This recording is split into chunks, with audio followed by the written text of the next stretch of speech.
The question of how and why the United Nations is the crux of the great conspiracy to destroy the sovereignty of the United States and the enslavement of the American people within a UN one-world dictatorship is a complete and unknown mystery to the vast majority of the American people.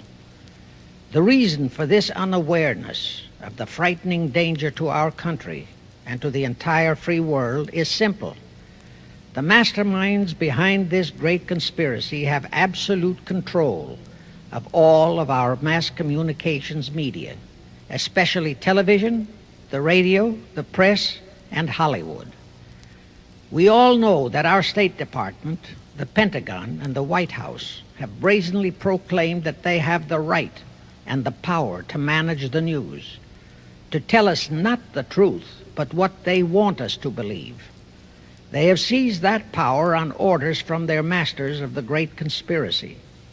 And the objective is to brainwash the people into accepting the phony peace bait to transform the United States into an enslaved unit of the United Nations one world government. First of all, bear in mind that the so-called UN police action in Korea, fought by the United States, in which 150,000 of our sons were murdered and maimed, was part of the plot, just as the undeclared by Congress war in Vietnam, in which our sons are dying, is part of the plot, just as the plot against Rhodesia and South Africa, in which our sons will be dying, is part of the UN plot.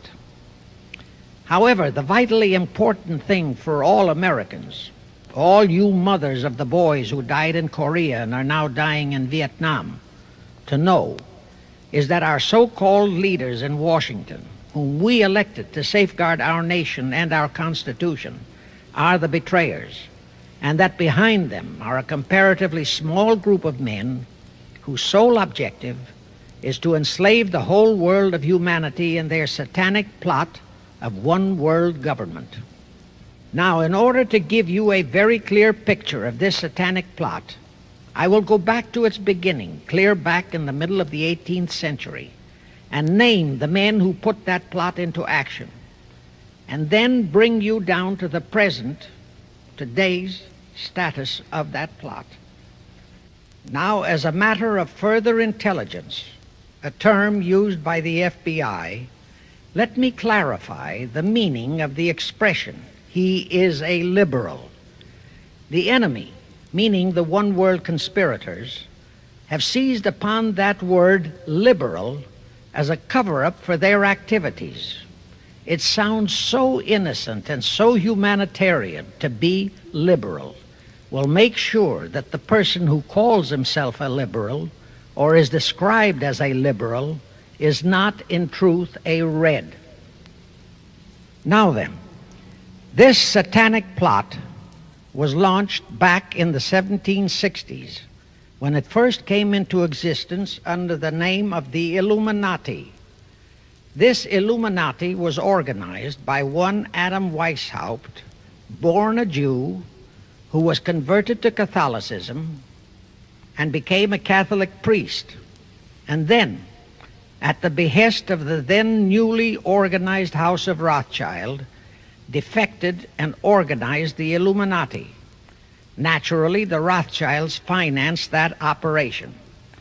And every war since then, beginning with the French Revolution, has been promoted by the Illuminati, operating under various names and guises.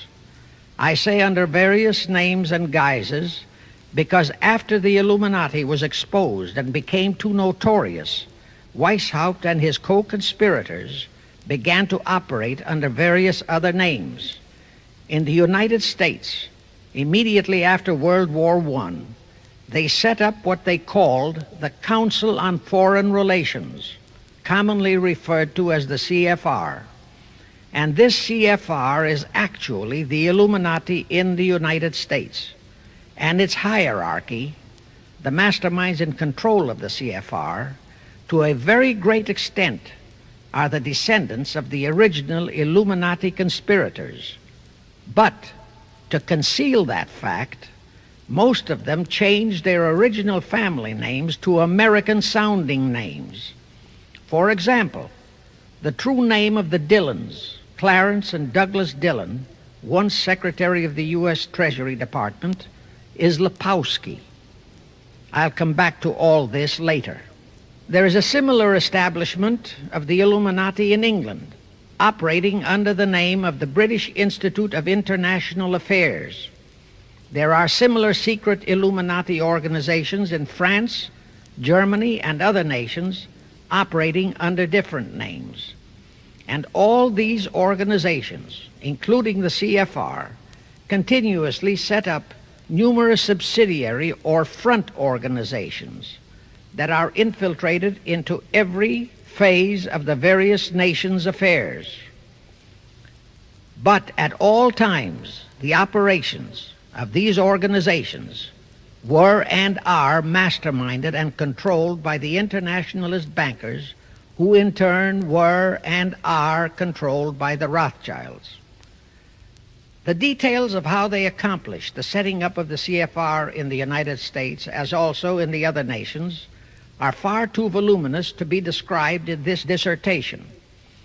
But you can find it complete in News Bulletin number 122, entitled UN is Spawn of the Illuminati, and News Bulletin number 123, entitled CFR Completely Unmasked as Illuminati. Both are published by the Cinema Educational Guild, Post Office Box 46205, Hollywood, California. You can get them for 50 cents per copy by writing to that address. Those news bulletins reveal the names of the original founders of the Illuminati and the Americanized names of their descendants in the present CFR. Now I'll go back to the activities of the original Illuminati conspirators. As revealed in News Bulletin number 122, one branch of the Rothschild family had financed Napoleon. Another branch of the Rothschilds, both branches the real masterminds of the Illuminati, financed Britain, Germany, and the other nations in the Napoleonic Wars. Immediately after the Napoleonic Wars, the Illuminati assumed that all the nations were so destitute and so weary of wars that they'd be glad for any solution. So the Rothschild stooges set up what they called the Congress in Vienna, and at that meeting they tried to create the first League of Nations, their first attempted one world government, on the theory that all the crowned heads of the European governments were so deeply in debt to them that they would willingly or unwillingly serve as their stooges. But the Tsar of Russia caught the stench of the plot and completely torpedoed it. The enraged Nathan Rothschild, then the head of that dynasty, vowed that someday he or his descendants would destroy the Tsar and his entire family. And his descendants did accomplish that very threat in 1917. At this point, bear in mind that the Illuminati was not set up to operate on a short-range basis. Normally, a conspirator of any type enters into a conspiracy with the expectation of achieving his objective during his own lifetime. But that was not the case with the Illuminati. True, they hoped to accomplish their objective during their lifetime. But, paraphrasing The Show Must Go On, the Illuminati operates on the very long-range basis.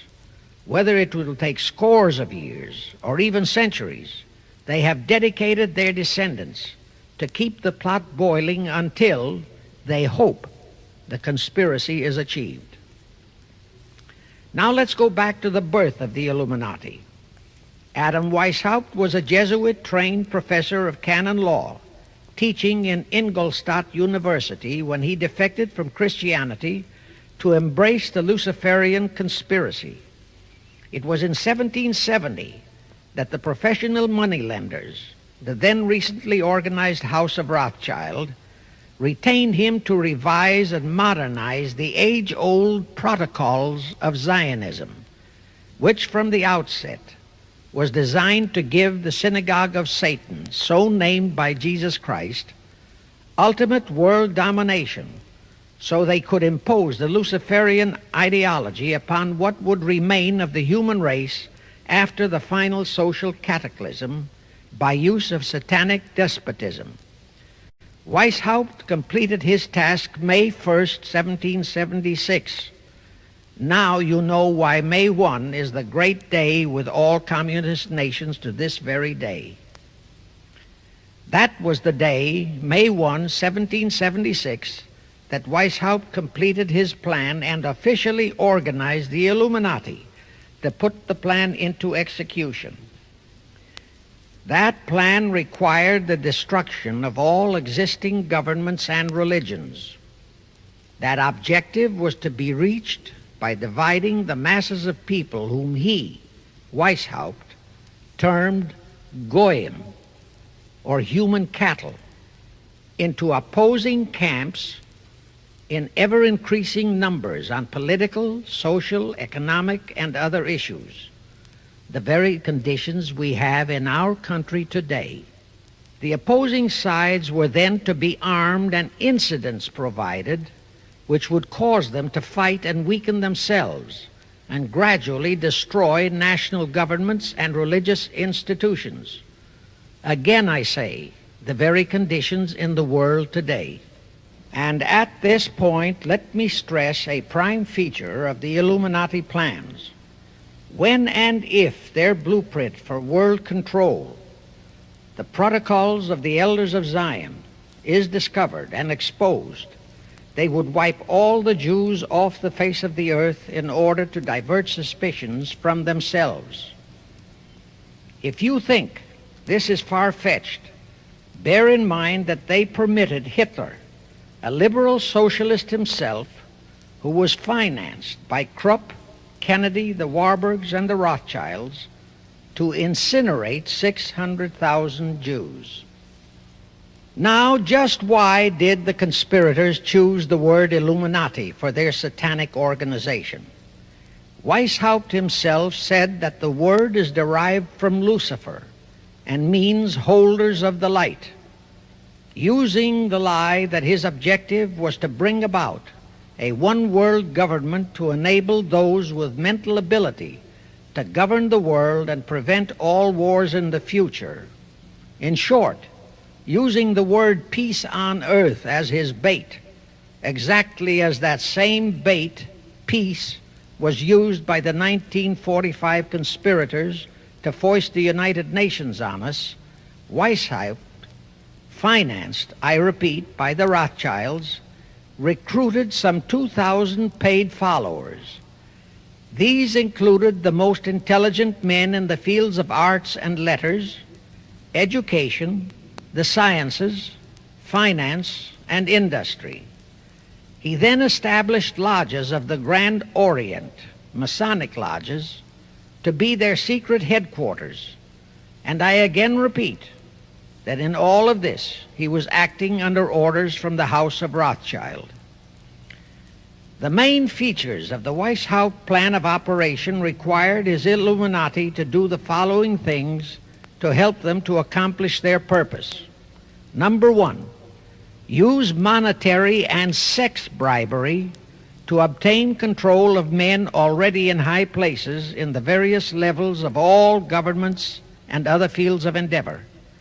Once influential persons had fallen for the lies, deceits, and temptations of the Illuminati, they were to be held in bondage by application of political and other forms of blackmail, threats of financial ruin, public exposure and physical harm, even death, to themselves and loved members of their families. Do you realize how many present top officials in our federal government in Washington are controlled in just that way by the CFR? Do you realize how many homosexuals in our State Department, the Pentagon, all federal agencies, even in the White House, are controlled that way? Number two, Illuminati on the faculties of colleges and universities were to cultivate students possessing exceptional mental ability belonging to well-bred families with international leanings and recommend them for special training in internationalism. Such training was to be provided by granting scholarships to those selected by the Illuminists. That gives you an idea what a Rhodes Scholarship means. It means indoctrination into accepting the idea that only a one-world government can put an end to recurring wars and strife. That's how the United Nations was sold to the American people. One of the most notable Rhodes Scholars we have in our country is Senator William J. Fulbright, sometimes referred to as Half-Bright. His entire voting record spells Illuminati. All such scholars were to be first persuaded and then convinced that men of special talent and brains have the right to rule those less gifted on the ground that the masses don't know what is best for them physically, mentally, and spiritually.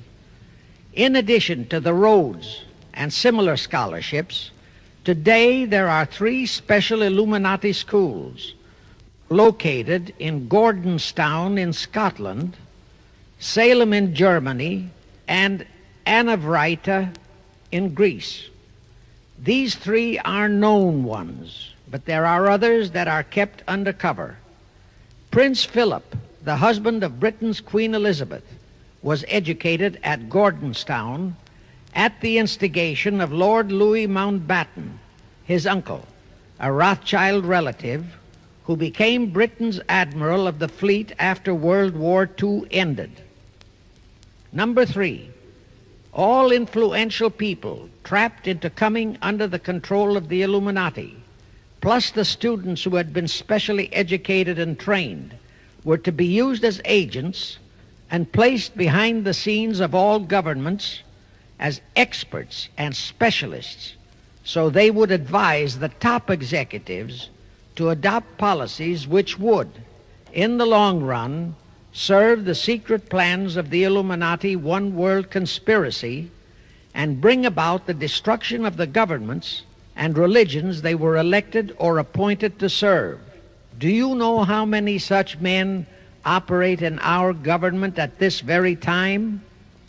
Rusk, McNamara, Hubert Humphrey, Fulbright, Kuchel, and go on and on and on. Number 4, perhaps the most vital directive in Weishaupt's plan was to obtain absolute control of the press, at that time the only mass communications media, to distribute information to the public, so that all news and information could be slanted, so that the masses could be convinced that a one-world government is the only solution to our many and varied problems. Now do you know who owns and controls our mass communications media? I'll tell you, practically all the movie lots in Hollywood is owned by the Lehmans, Kuhn Loeb and Company, Goldman Sachs, and other internationalist bankers. All the national radio and TV channels in the nation are owned and controlled by those same internationalist bankers. The same is true of every chain of metropolitan newspapers and magazines, also of the press wire services, such as Associated Press, United Press International, etc. The supposed heads of all those media are merely the fronts for the internationalist bankers, who in turn compose the hierarchy of the CFR, today's Illuminati in America. Now can you understand why the Pentagon's press agent Sylvester so brazenly proclaimed that the government has the right to lie to the people? What he really meant was that our CFR-controlled government had the power to lie to and be believed by the brainwashed American people. And let's again go back to the first days of the Illuminati. Because Britain and France were the 2 greatest world powers in the late years of the 18th century, Weishaupt ordered the Illuminati to foment the colonial wars, including our Revolutionary War, to weaken the British Empire and organize the French Revolution to destroy the French Empire. He scheduled the French Revolution to start in 1789. However, in 1784, a true act of God placed the Bavarian government in possession of evidence which proved the existence of the Illuminati, and that evidence could have saved France if they, the French government, hadn't refused to believe it. Here is how that act of God happened. It was in 1874 that Weishaupt issued his orders for the French Revolution. A German writer named Zwack put it into book form. It contained the entire Illuminati story and Weishaupt's plans. A copy of this book was sent to the Illuminists in France, headed by Robespierre, whom Weishaupt had delegated to foment the French Revolution. The courier was struck and killed by lightning as he rode through Ralston on his way from Frankfurt to Paris. The police found the subversive documents on his body and turned them over to the proper authorities. After careful study of the plot, the Bavarian government ordered the police to raid Weishaupt's newly organized lodges of the Grand Orient and the homes of his most influential associates. All additional evidence thus discovered convinced the authorities the documents were genuine copies of the conspiracy by which the Illuminati planned to use wars and revolutions to bring about the establishment of a one-world government, the powers of which they, headed by the Rothschilds, intended to usurp as soon as it was established, exactly in line with the United Nations plot of today. In 1785, the Bavarian government outlawed the Illuminati and closed the lodges of the Grand Orient. In 1786, they published all the details of the conspiracy. The English title of that publication is The Original Writings of the Order and Sect of the Illuminati. Copies of the entire conspiracy were sent to all the heads of church and state in Europe. But the power of the Illuminati, which was actually the power of the Rothschilds, was so great that this warning was ignored. Nevertheless, Illuminati became a dirty word, and it went underground. At the same time, Weishaupt ordered Illuminists to infiltrate into the lodges of Blue Masonry and form their own secret societies within all secret societies. Only Masons who proved themselves internationalists and those whose conduct proved they had defected from God were initiated into the Illuminati. Thenceforth, the conspirators donned the cloak of philanthropy and humanitarianism to conceal their revolutionary and subversive activities. In order to infiltrate into Masonic lodges in Britain, Weishaupt invited John Robison over to Europe. Robison was a high-degree Mason in the Scottish Rite. He was a professor of natural philosophy at Edinburgh University and secretary of the Royal Society of Edinburgh. Robison did not fall for the lie that the objective of the Illuminati was to create a benevolent dictatorship, but he kept his reactions to himself so well that he was entrusted with a copy of Weishaupt's revised conspiracy for study and safekeeping. Anyway, because the heads of state and church in France were deluded into ignoring the warnings given them, the revolution broke out in 1789 as scheduled by Weishaupt. In order to alert other governments to their danger, in 1798 Robison published a book entitled Proof of a Conspiracy to Destroy All Governments and Religions. But his warnings were ignored, exactly as our American people have been ignoring all warnings about the United Nations and the Council on Foreign Relations, the CFR. Now here is something that will stun and very likely outrage many who hear this, but there is documentary proof that our own Thomas Jefferson and Alexander Hamilton became students of Weishaupt. Jefferson was one of Weishaupt's strongest defenders when he was outlawed by his government. And it was Jefferson who infiltrated the Illuminati into the then newly organized lodges of the Scottish Rite in New England. Here is the proof. In 1789, John Robeson warned all Masonic leaders in America that the Illuminati had infiltrated into their lodges. And on July 19, 1789, David Papin, president of Harvard University, issued the same warning to the graduating class and lectured them on the influence Illuminism was acquiring on American politics and religion. And to top it off, John Quincy Adams, who had organized the New England Masonic lodges, issued his warnings. He wrote 3 letters to Colonel William L. Stone, a top Mason, in which he exposed how Jefferson was using Masonic lodges for subversive, Illuministic purposes. Those 3 letters are at this very time in Rittenberg Square Library in Philadelphia. In short, Jefferson, founder of the Democratic Party, was a member of the Illuminati, which at least partly accounts for the condition of the party at this time. And through infiltrations of the Republican Party, we have exactly nothing of loyal Americanism today. That disastrous rebuff at the Congress at Vienna, created by the Tsar of Russia, did not by any means destroy the Illuminati conspiracy. It merely forced them to adopt a new strategy. Realizing that the one world idea was, for the moment, killed, the Rothschilds decided that to keep the plot alive, they'd have to do it by heightening their control of the money systems of the European nations. Earlier, by a ruse, the outcome of the Battle of Waterloo had been falsified. Rothschild had spread a story that Napoleon had won that battle. That had precipitated a terrific panic on the stock market in England.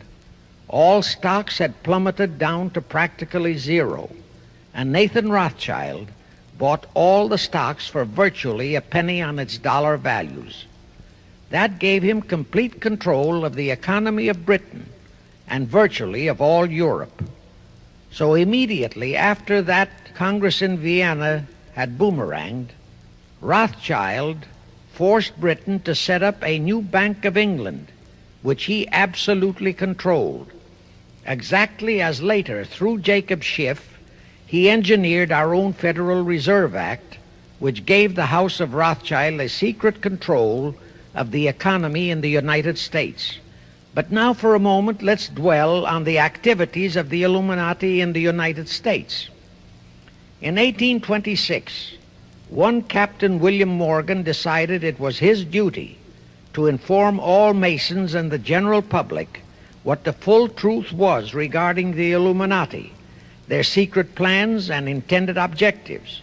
Also reveal the identities of the masterminds of the conspiracy. The Illuminati promptly tried Morgan in absentia and convicted him of treason. They ordered one Richard Howard, an English Illuminist, to carry out their sentence of execution as a traitor.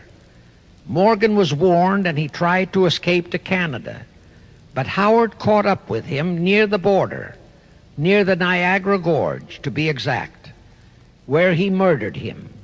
This was verified in a sworn statement made in New York by one Avery Allen to the effect that he heard Howard render his report of the execution to a meeting of Knights Templars in St. John's Hall, New York. He also told how arrangements had been made to ship Howard back to England. That Allen affidavit is on record in New York City archives. Very few Masons and very few of the general public know that general disapproval over that incident of murder caused approximately half of all the Masons in the northern jurisdiction of the United States to secede. Copies of the minutes of the meeting held to discuss that matter are still in existence in safe hands, and that all that secrecy emphasizes the power of the masterminds of the Illuminati to prevent such terrible events of history from being taught in our schools. In the early 1850s, the Illuminati held a secret meeting in New York, which was addressed by a British Illuminist named Wright. Those in attendance were told that the Illuminati was organizing to unite the nihilist and atheist groups with all other subversive groups into an international to be known as communists. That was when the word communist first came into being, and it was intended to be the supreme weapon and scare word to terrify the whole world and drive the terrorized peoples into the Illuminati one world scheme. This scheme, communism, was to be used to enable the Illuminati to foment future wars and revolutions. Clinton Roosevelt, a direct ancestor of Franklin Roosevelt, Horace Greeley and Charles Dana, foremost newspaper publishers of that time, were appointed to head a committee to raise funds for the new venture. Of course, most of the funds were provided by the Rothschilds. And this fund was used to finance Karl Marx and Engels when they wrote Das Kapital and the Communist Manifesto in Soho, England. And this clearly reveals that communism is not a so-called ideology, but a secret weapon, a bogeyman word to serve the purpose of the Illuminati. Weishaupt died in 1830, but prior to his death he prepared a revised version of the age-old conspiracy, the Illuminati, which under various aliases was to organize, finance, direct, and control all international organizations and groups by working their agents into executive positions at the top. In the United States, we have Woodrow Wilson, Franklin Roosevelt, Jack Kennedy, Johnson, Rusk, McNamara, Fulbright, etc. as prime examples.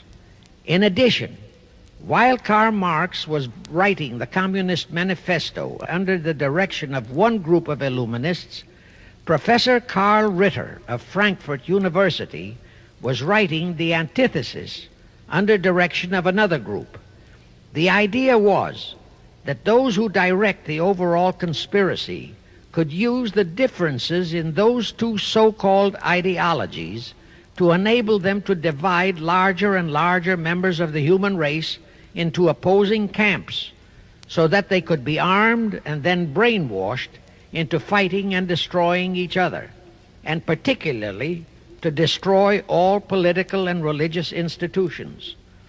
The work Ritter started was continued after his death and completed by the German so-called philosopher Friedrich Wilhelm Nietzsche, who founded Nietzscheism. This Nietzscheism was later developed into fascism and then into Nazism and was used to foment World Wars I and II.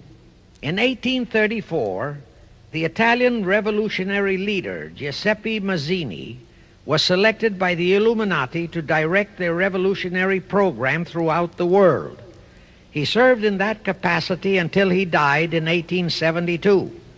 But some years before he died, Mazzini had enticed an American general named Albert Pike into the Illuminati. Pike was fascinated by the idea of a one-world government, and ultimately he became the head of this Luciferian conspiracy. Between 1859 and 1871, he, Pike, worked out a military blueprint for 3 world wars and various revolutions throughout the world, which he considered would forward the conspiracy to its final stage in the 20th century. Again, I remind that these conspirators were never concerned with immediate success. They always operated on a long-range view. Pike did most of his work in his home in Little Rock, Arkansas, but a few years later, when the Illuminati's lodges of the Grand Orient became suspect and repudiated because of Mazzini's revolutionary activities in Europe, Pike organized what he called the New and Reformed Palladian Rite. He set up 3 Supreme Councils, one in Charleston, South Carolina, one in Rome, Italy, and the third in Berlin, Germany. He had Mazzini establish 23 subordinate councils in strategic locations throughout the world. These have been the secret headquarters of the world revolutionary movement ever since. Long before Marconi invented radio, the scientists in the Illuminati had found the means for Pike and the heads of his councils to communicate secretly. It was the discovery of that secret that enabled intelligence officers to understand how apparently unrelated incidents, one such as the assassination of an Austrian prince at Sarajevo, took place simultaneously throughout the world, which developed into a war or a revolution. Pike's plan was as simple as it has proved effective. It called for communism, Nazism, political Zionism, and other international movements be organized and used to foment 3 global world wars and at least 2 major revolutions. The First World War was to be fought so as to enable the Illuminati to destroy Tsarism in Russia, as vowed by Rothschild after the Tsar had torpedoed his scheme at the Congress in Vienna, and to transform Russia into a stronghold of atheistic communism. The differences stirred up by agents of the Illuminati between the British and German empires were to be used to foment this war. After the war would be ended, communism was to be built up and used to destroy other governments and weaken religions.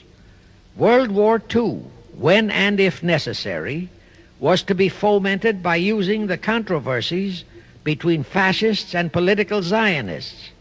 And here let it be noted that Hitler was financed by Krupp, the Warburgs, the Rothschilds, and other internationalist bankers, and that the slaughter of the supposed 600,000 Jews by Hitler didn't bother the Jewish internationalist bankers at all.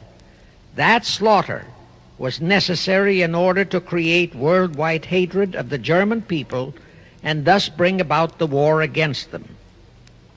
In short, this Second World War was to be fought to destroy Nazism and to increase the power of political Zionism so that the State of Israel could be established in Palestine. During this World War II, international communism was to be built up until it equaled in strength that of united Christendom. When it reached that point, it was to be contained and kept in check until required for the final social cataclysm. As we know now, Roosevelt, Churchill, and Stalin put that exact policy into effect, and Truman, Eisenhower, Kennedy, and Johnson continued that same exact policy. World War III is to be fomented by using the so-called controversies the agents of the Illuminati, operating under whatever new name, are now stirring up between the political Zionists and the leaders of the Muslim world. That war is to be directed in such a manner that all of Islam and political Zionism, Israel, will destroy each other, while at the same time the remaining nations, once more divided on this issue, will be forced to fight themselves into a state of complete exhaustion, physically, mentally, spiritually, and economically. Now, can any thinking person doubt that the intrigue now going on in the Near, Middle, and Far East is designed to accomplish that satanic objective? Pike himself foretold all this in a statement he made to Mazzini on August 15, 1871. Pike stated that after World War III is ended, those who will inspire to undisputed world domination will provoke the greatest social cataclysm the world has ever known. Quoting his own words, taken from the letter he wrote to Mazzini, and which letter is now catalogued in the British Museum in London, England, he said, "We shall unleash the nihilists and the atheists, and we shall provoke a great social cataclysm which in all its horror will show clearly to all nations the effect of absolute atheism, the origin of savagery and of most bloody turmoil. Then everywhere the people forced to defend themselves against the world minority of revolutionaries will exterminate those destroyers of civilization, and the multitudes disillusioned with Christianity, whose deistic spirits will be from that moment on without direction and leadership, and anxious for an ideal but without knowledge where to send its adoration, will receive the true light through the universal manifestation of the pure doctrine of Lucifer, brought finally out into public view, a manifestation which will result from a general reactionary movement which will follow the destruction of Christianity and atheism, both conquered and exterminated at the same time." When Mazzini died in 1872, Pike made another Italian revolutionary leader named Adrian Lemmi his successor. Lemmi, in turn, was succeeded by Lenin and Trotsky, then by Stalin. The revolutionary activities of all those men were financed by British, French, German, and American international bankers, all of them dominated by the House of Rothschild. We are supposed to believe that the international bankers of today are only the tools or agents of the great conspiracy, but actually they are the masterminds behind all of it. While the general public has been brainwashed by all the mass communications media into believing that communism is a movement of the so-called workers, the actual fact is that both British and American intelligence officers have authentic documentary evidence that international liberals operating through their international banking houses, particularly the House of Rothschild, have financed both sides in every war and revolution since 1776. Those who today comprise the conspiracy, the CFR in the United States, direct our governments, whom they hold in usury through such methods as the Federal Reserve System in America, to fight wars such as Vietnam, created by the United Nations, so as to further Pike's Illuminati plans to bring the world to that stage of the conspiracy when atheistic communism and the whole of Christianity can be forced into an all-out Third World War within each remaining nation, as well as on an international scale. The headquarters of the great conspiracy in the late 1700s was in Frankfurt, Germany, where the House of Rothschild had been established by Mayer Anschelm, who adopted the Rothschild name and linked together other international financiers who had literally sold their souls to the devil. After the Bavarian government's exposure in 1786, the conspirators moved their headquarters to Switzerland, then to London. Since World War II, after Jacob Schiff, the Rothschild's boy in America, died, the headquarters of the American branch has been in the Harold Pratt Building, New York, and the Rockefellers, originally protégés of Schiff, have taken over the manipulation of finances in America for the Illuminati. In the final phases of the conspiracy, the one world government will consist of the king dictator, head of the United Nations, the CFR, and a few billionaires, economists, and scientists who have proved their devotion to the great conspiracy. All others are to be integrated into a vast conglomeration of mongrelized humanity, actually slaves. Now let me show you how our federal government and the American people have been sucked into the one world takeover plot of the Illuminati great conspiracy. And always bear in mind that the United Nations was created to become the housing for that one world so-called liberal conspiracy. The real foundations of the plot for the takeover of the United States were laid during the period of our Civil War. Not that Weishaupt and the earlier masterminds had ever overlooked the New World. As I have previously indicated, Weishaupt had his agents planted over here as far back as the Revolutionary War. But George Washington was more than a match for them. It was during the Civil War that the conspirators launched their first concrete efforts. We know that Judah Benjamin, chief advisor of Jefferson Davis, was a Rothschild agent. We also know that there were Rothschild agents planted in Abraham Lincoln's cabinet who tried to sell him into a financial dealing with the House of Rothschild. But old Abe saw through the scheme and bluntly rejected it, thereby incurring the undying enmity of the Rothschilds, exactly as the Russian Tsar did when he torpedoed their first League of Nations at the Congress in Vienna. Investigation of the assassination of Lincoln revealed that the assassin, Booth, was a member of a secret conspiratorial group. Because there were a number of highly important government officials involved, the name of the group was never revealed, and it became a mystery, exactly as the assassination of Jack Kennedy still is a mystery. But I am sure it will not for long remain a mystery.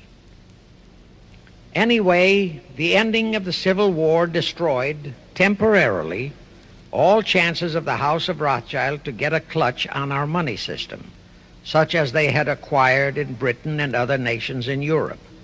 I say temporarily because the Rothschilds and the masterminds of the conspiracy never quit. So they had to start from scratch, but they lost no time in getting started. Shortly after the Civil War, a young immigrant who called himself Jacob H. Schiff arrived in New York. Jacob was a young man with a mission for the House of Rothschild. Jacob was the son of a rabbi, born in one of Rothschild's houses in Frankfurt, Germany. I won't go deeply into his background. The important point is that Rothschild recognized in him not only a potential money wizard, but more important, he also saw the latent Machiavellian qualities in Jacob that could, as it did, make him an invaluable functionary in the great one-world conspiracy. After a comparatively brief training period in the Rothschilds' London bank, Jacob left for America with instructions to buy into a banking house, which was to be the springboard to acquire control of the money system of the United States. Actually, Jacob came here to carry out 4 specific assignments.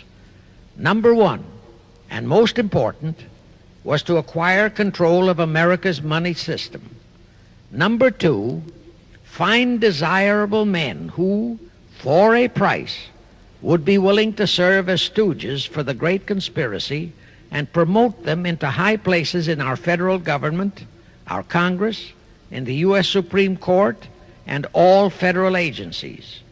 Number 3, create minority group strife throughout the nations, particularly between whites and blacks. Number 4, create a movement to destroy religion in the United States, but Christianity to be the chief target. Earlier, I stated that Jacob Schiff came to America with orders by Rothschild to carry out 4 specific directives. The first and most important one was to get control of the United States money system. Let's trace Schiff's step to accomplish that directive. As a first step, he had to buy into a banking house, but it had to be the kind of a house that he could absolutely control and mold for that primary objective of entrapping our U.S. money system. After carefully scouting around, Jacob bought a partnership in a firm that called itself Kuhn and Loeb. Like Schiff, Kuhn and Loeb were immigrants from German Jewish ghettos. They came to the United States in the mid-1840s. Both started their business careers as itinerant pack peddlers. In the early 1850s, they pooled their interests and set up a merchandising store in Lafayette, Indiana, under the firm name of Kuhn and Loeb, servicing the covered wagon settlers on their way west. In the years that followed, they set up similar stores in Cincinnati and St. Louis. Then they added pawnbroking to their merchandising pursuits. From that to money lending was a short and quick step. By the time Schiff arrived on the scene, Kuhn and Loeb was a well-known private banking firm, and this is the firm Jacob bought into. Shortly after he became a partner in Kuhn and Loeb, Schiff married Loeb's daughter, Teresa. Then he bought out Kuhn's interests and moved the firm to New York, and Kuhn and Loeb became Kuhn, Loeb and Company, international bankers, with Jacob Schiff, agent of the Rothschilds, ostensibly the sole owner. And throughout his career, this blend of Judas and Machiavelli, the first hierarch of the Illuminati, great conspiracy in America, posed as a generous philanthropist and a man of great holiness, the cover-up policy set forth by the Illuminati. As I have stated, the first great step of the conspiracy was to be the entrapment of our money system. To achieve that objective, Schiff had to get full cooperation of the then big banker elements in America, and that was easier said than done. Even in those years, Wall Street was the heart of the American money mart, and J.P. Morgan was its dictator. Next in line were the Drexels and the Biddles in Philadelphia. All the other financiers, big and little, danced to the music of those three houses, but particularly to that of Morgan. All of those three were proud, haughty, arrogant potentates. For the first few years, they viewed the little bewhiskered man from the German ghettos with utter contempt. But Jacob knew how to overcome that. He threw a few Rothschild bones to them, said bones being distribution in America of desirable European stock and bond issues. Then he discovered he had a still more potent weapon in his hands in the following. It was in the decades following our Civil War that our industries began to burgeon. We had great railroads to build. The oil, mining, steel, textile industries were bursting out of their swaddling clothes. All that called for vast financing. Much of that financing had to come from abroad. That meant the House of Rothschild. And that was when Schiff came into his own. He played a very crafty game. He became the patron saint of John D. Rockefeller, Edward R. Harriman, and Andrew Carnegie. He financed the Standard Oil Company for Rocky, the railroad empire for Harriman, and the steel empire for Carnegie. But instead of hogging all the other industries for Kuhn, Loeb and Company, he opened the doors of the House of Rothschild to Morgan, Biddle, and Drexel. In turn, Rothschild arranged the setting up of London, Paris, European, and other branches for those three, but always in partnerships with Rothschild subordinates. And Rothschild made it very clear to all those men that Schiff was to be the boss in New York. Thus, at the turn of the century, Schiff had a tight control of the entire banking fraternity on Wall Street, which by then, with Schiff's help, included Lehman Brothers, Goldman Sachs, and other internationalist banks, headed by men chosen by the Rothschilds. In short, that meant control of the nation's money powers, and he was then ready for the giant step, the entrapment of our national money system. Now, under our Constitution, all control of our money system is vested solely in our Congress. Schiff's next important step was to seduce our Congress to betray that constitutional edict by surrendering that control to the hierarchy of the Illuminati's great conspiracy.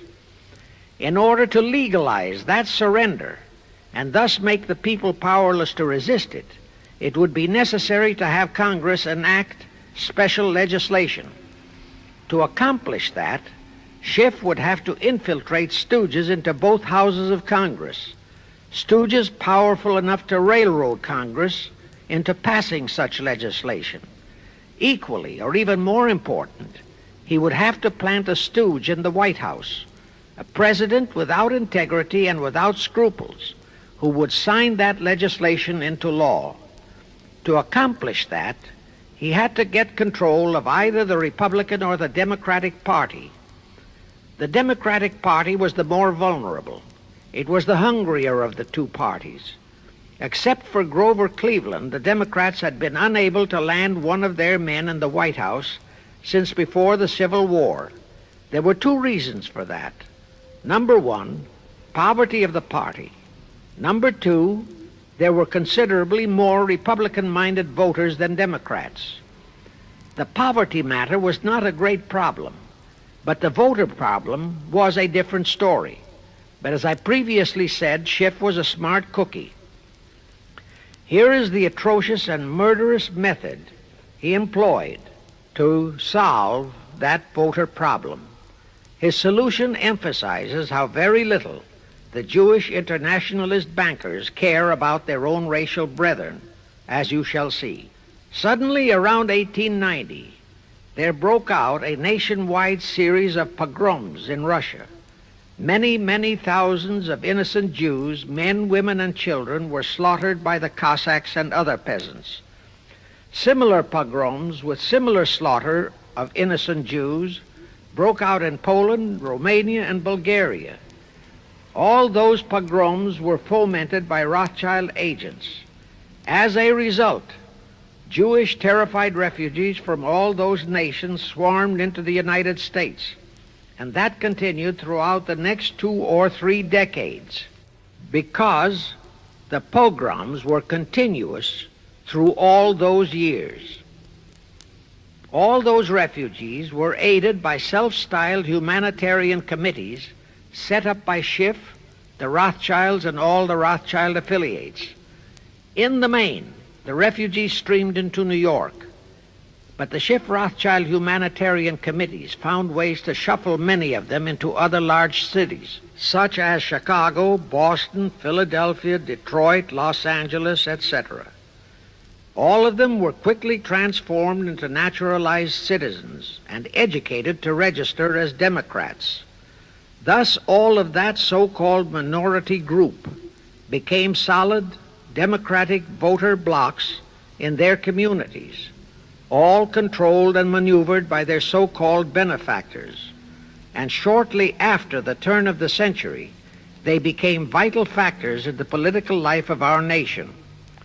That was one of the methods Schiff employed to plant men like Nelson Aldrich in our Senate and Woodrow Wilson in the White House. At this point, let me remind you of another of the important jobs that was assigned to Schiff when he was dispatched to America. I refer to the job of destroying the unity of the American people by creating minority group and racial strife. By the pogrom-driven Jewish refugees into America, Schiff was creating one ready-made minority group for that purpose. But the Jewish people as a whole, made fearful by the pogroms, could not be depended upon to create the violence necessary to destroy the unity of the American people. But right within America, there was an already made-to-order, although as yet a sleeping minority group, the Negroes, who could be sparked into so-called demonstrations, rioting, looting, murder, and every other type of lawlessness. All that was necessary was to incite and arouse them. Together, those two minority groups, properly maneuvered, could be used to create exactly the kind of strife in America the Illuminati would need to accomplish their objective.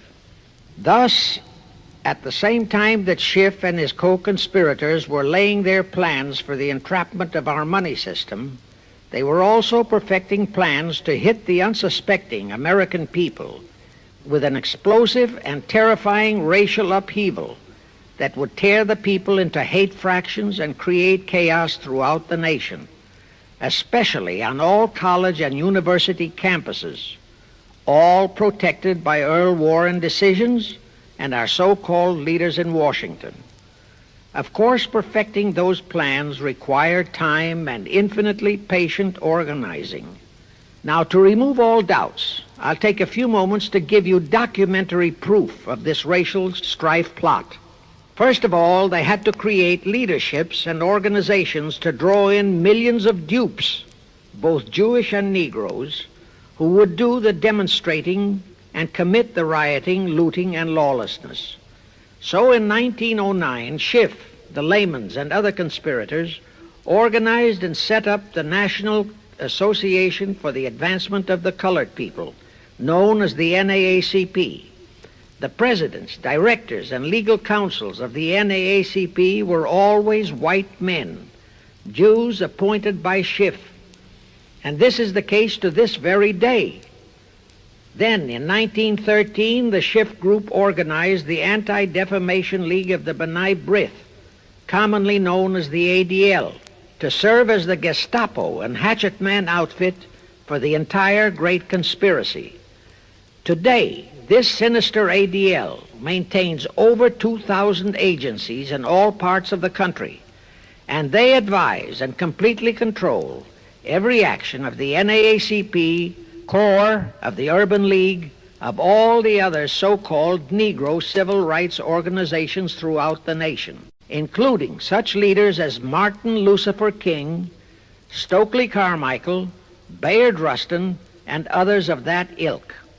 In addition, the ADL acquired absolute control of the advertising budgets of many department stores, hotel chains, and TV and radio industrialist sponsors, also advertising agencies, in order to control practically all the mass communications media and force every loyal newspaper to slant and falsify the news, and to further incite and at the same time create sympathy for the lawlessness and violence of the Negro mobs. Here is documentary proof of the beginning of their deliberate plot to foment the Negroes into all their lawlessness. Around 1910, one Israel Zangwill wrote a play entitled The Melting Pot. It was sheer propaganda to incite the Negroes and Jews, because the play purportedly visualized how the American people were discriminating against and persecuting Jews and Negroes. At that time, nobody seemed to realize that it was a propaganda play. It was that cleverly written. The propaganda was well wrapped up in the truly great entertainment in the play, and it was a big Broadway hit.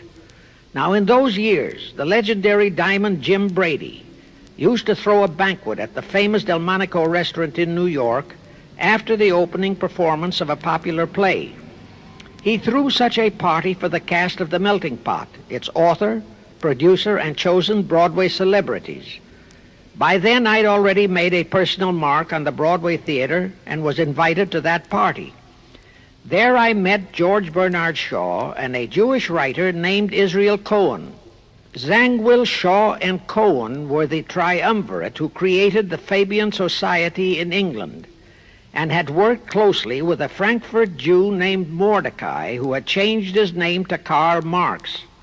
But remember, at that time, both Marxism and communism were just emerging, and nobody paid much attention to either, and nobody suspected the propaganda in the writings of those three really brilliant writers.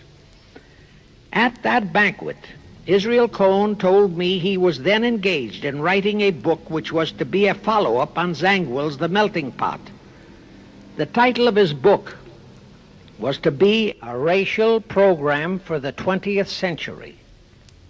At that time, I was completely absorbed by my work as a playwright, and significant as that title was, its real objective never dawned on me, nor was I interested in reading the book. But it suddenly hit me with the force of a hydrogen bomb when I received a newspaper clipping of an item published by the Washington, D.C. Evening Star in May 1957.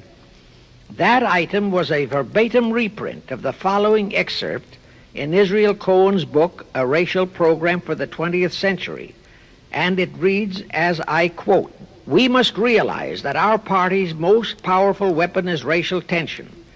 By propounding into the consciousness of the dark races that for centuries they have been oppressed by the whites, we can mold them to the program of the Communist Party. In America, we will aim for subtle victory. While inflaming the Negro minority against the whites, we will instill in the whites a guilt complex for their exploitation of the Negroes.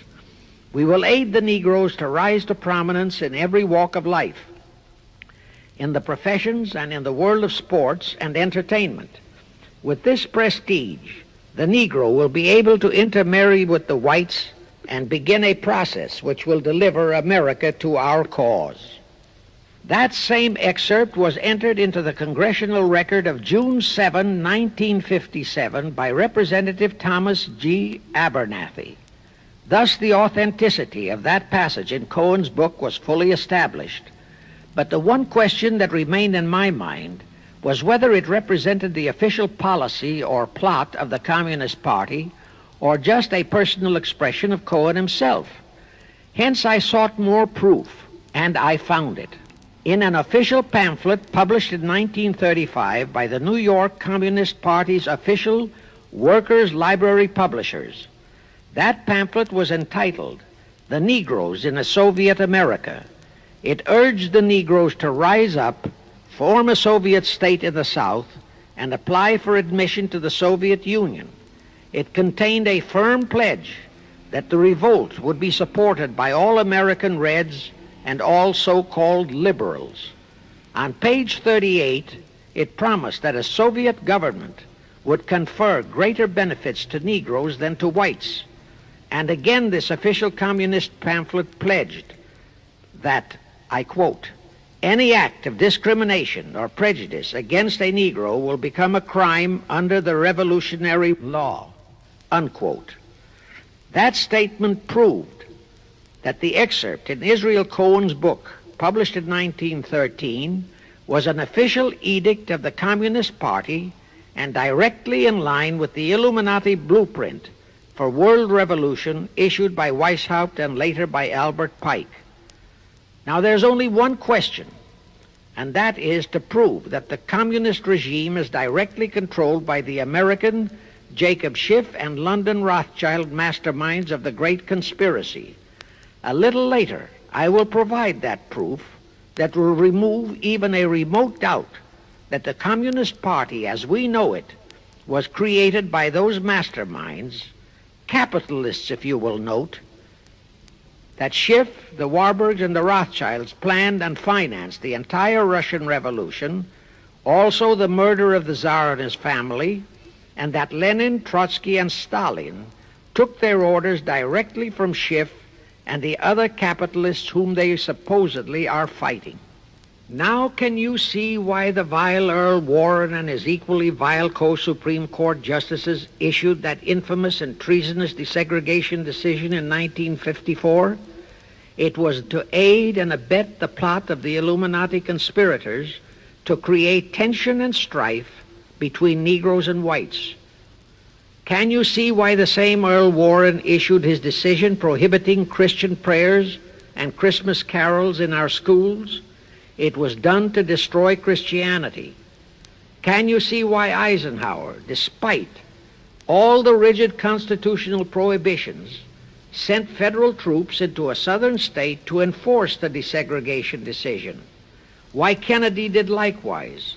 And can you see why Johnson and 66 senators, despite the protests of 90% of the American people, voted for the consular treaty, which opens our entire country to Russian spies and saboteurs? All those 66 senators are 20th century Benedict Arnolds. It is up to you and you, all of the American people, to force Congress, our elected servants, to haul in those American traitors for impeachments, and that when proven guilty, they all be given the punishment prescribed for traitors who aid and abet our enemies. And that includes the forcing of rigid investigations by Congress of the CFR and all their fronts, such as the ADL, the NAACP, SNCC, and such Illuminati tools as Martin Lucifer King. Such investigations will completely unmask all the leaders in Washington and the Illuminati and all their affiliations and affiliates as traitors carrying out the Illuminati plot. It will completely unmask the United Nations as the intended crux of the entire plot and force Congress to take the U.S. out of the UN and hurl the UN out of the U.S. In fact, it will destroy the UN and the entire plot. Before I close this phase, I wish to reiterate and stress one vital point, which I urge you to never forget if you wish to save our country for your children and their children. Here is the point. Every unconstitutional and unlawful act committed by Woodrow Wilson, by Franklin Roosevelt, by Truman, Eisenhower, and Kennedy, and are now being committed by Johnson, is exactly in line with the Illuminati conspirators' centuries-old plot outlined by Weishaupt and Albert Pike. Every vicious decision issued by the traitorous Earl Warren and his equally traitorous Supreme Court justices was directly in line with what the Illuminati blueprint required. That all the treason committed by our State Department under Rusk and earlier by John Foster Dulles and Marshall, also all the treason committed by McNamara and his predecessors, is directly in line with that same Illuminati blueprint for the takeover of the world. Also the amazing treason by various members of our Congress, especially by the 66 senators who signed for the Consular Treaty, has been committed on orders from the Illuminati. Now I will go back to Jacob Schiff's entrapment of our money system and the treasonous actions that followed. It will also reveal the Schiff-Rothschild control of not only Karl Marx, but of Lenin, Trotsky, and Stalin, who created the revolution in Russia and set up the Communist Party. It was in 1908 that Schiff decided the time had come for his seizure of our money system. His chief lieutenants in that seizure were Colonel Edward Mandell House, whose entire career was that of chief executive and courier for Schiff, as I shall show, Bernard Baruch, and Herbert Lehman. In the fall of that year, they assembled in secret conclave at the Jekyll Island Hunt Club, owned by J.P. Morgan at Jekyll Island, Georgia. Among those present were J.P. Morgan, John D. Rockefeller, Colonel House, Senator Nelson Aldrich, Schiff, Stillman and Vanderlip of the New York National City Bank, W.N.J. Seligman, Eugene Meyer, Bernard Baruch, Herbert Lehman, Paul Warburg, in short, all of the international bankers in America, all of them members of the hierarchy of the Illuminati's great conspiracy. A week later, they emerged with what they called the Federal Reserve System. Senator Aldrich was the stooge who was to railroad it through Congress. But they held that railroading in abeyance for one chief reason. They would first have to plant their man, an obedient stooge, in the White House to sign the Federal Reserve Act into law. They knew that even if the Senate would pass that act unanimously, the then newly elected President Taft would promptly veto it. So they waited. In 1912, their man, Woodrow Wilson, was elected to the presidency. Immediately after Wilson was inaugurated, Senator Aldrich railroaded the Federal Reserve Act through both houses of Congress, and Wilson promptly signed it, and the Federal Reserve Act became law. That heinous act of treason was committed in December 23, 1913, 2 days before Christmas, when all the members of Congress, except for several carefully picked representatives and 3 equally carefully picked senators, were away from Washington. How heinously treasonous was that act? I'll tell you. Our founding fathers knew full well the power of money. They knew that whoever had that power held the destiny of our nation in his hands. Therefore, they carefully guarded this power when they set forth in the Constitution that Congress, The elected representatives of the people alone would have that power. The constitutional language on this point is brief, concise, and specific, stated in Article 1, Section 8, Paragraph 5, defining the duties and powers of Congress, and I quote, "To coin money, regulate the value thereof, and of foreign coin, and the standard of weights and measures," unquote. But on that tragic, unforgettable day of infamy, December 23, 1913, the men we sent to Washington to safeguard our interests, the representatives and senators and Woodrow Wilson, delivered the destiny of our nation into the hands of two aliens from Eastern Europe, Jacob Schiff and Paul Warburg. Warburg was a very recent immigrant who came here on orders from Rothschild for the express purpose of blueprinting that foul Federal Reserve Act. Now, the vast majority of the American people think that the Federal Reserve System is a United States government-owned agency. That is positively false. All of the stock of the Federal Reserve banks is owned by the member banks, and the heads of the member banks are all members of the hierarchy of the great Illuminati conspiracy known today as the CFR. The details of that act of treason in which many traitorous so-called Americans participated are far too long for this recording, but all those details are available in a book entitled The Federal Reserve Conspiracy, written by Eustace Mullins. In that book, Mullins tells the entire horrifying story and backs it up with unquestionable documentations. Aside from it being a truly fascinating and shocking story of that great betrayal, every American should read it as a matter of vital intelligence for the time when the whole American people will finally come awake and smash the entire conspiracy. And with God's help, that awakening will surely come. You can get a copy of that book from the publishers, the Christian Educational Association, 530 Chestnut Street, Union, New Jersey. Now, if you think that those aliens and their by accident of birth American co-conspirators would be content with just the control of our money system, you're in for another very sad shock. The Federal Reserve System gave the conspirators complete control of our money system, but it in no way touched the earnings of the people, because the Constitution positively forbids what is now known as the 20% withholding tax. But the Illuminati blueprint for one-world enslavement called for the confiscation of all private property and control of individual earning powers. This, and Karl Marx stressed that feature in his blueprint, had to be accomplished by a progressive graduated income tax. As I stated, such a tax could not lawfully be imposed upon the American people. It is succinctly and expressly forbidden by our Constitution. Thus, only an amendment to the Constitution could give the federal government such confiscatory powers. Well, that too was not an insurmountable problem for our Machiavellian plotters.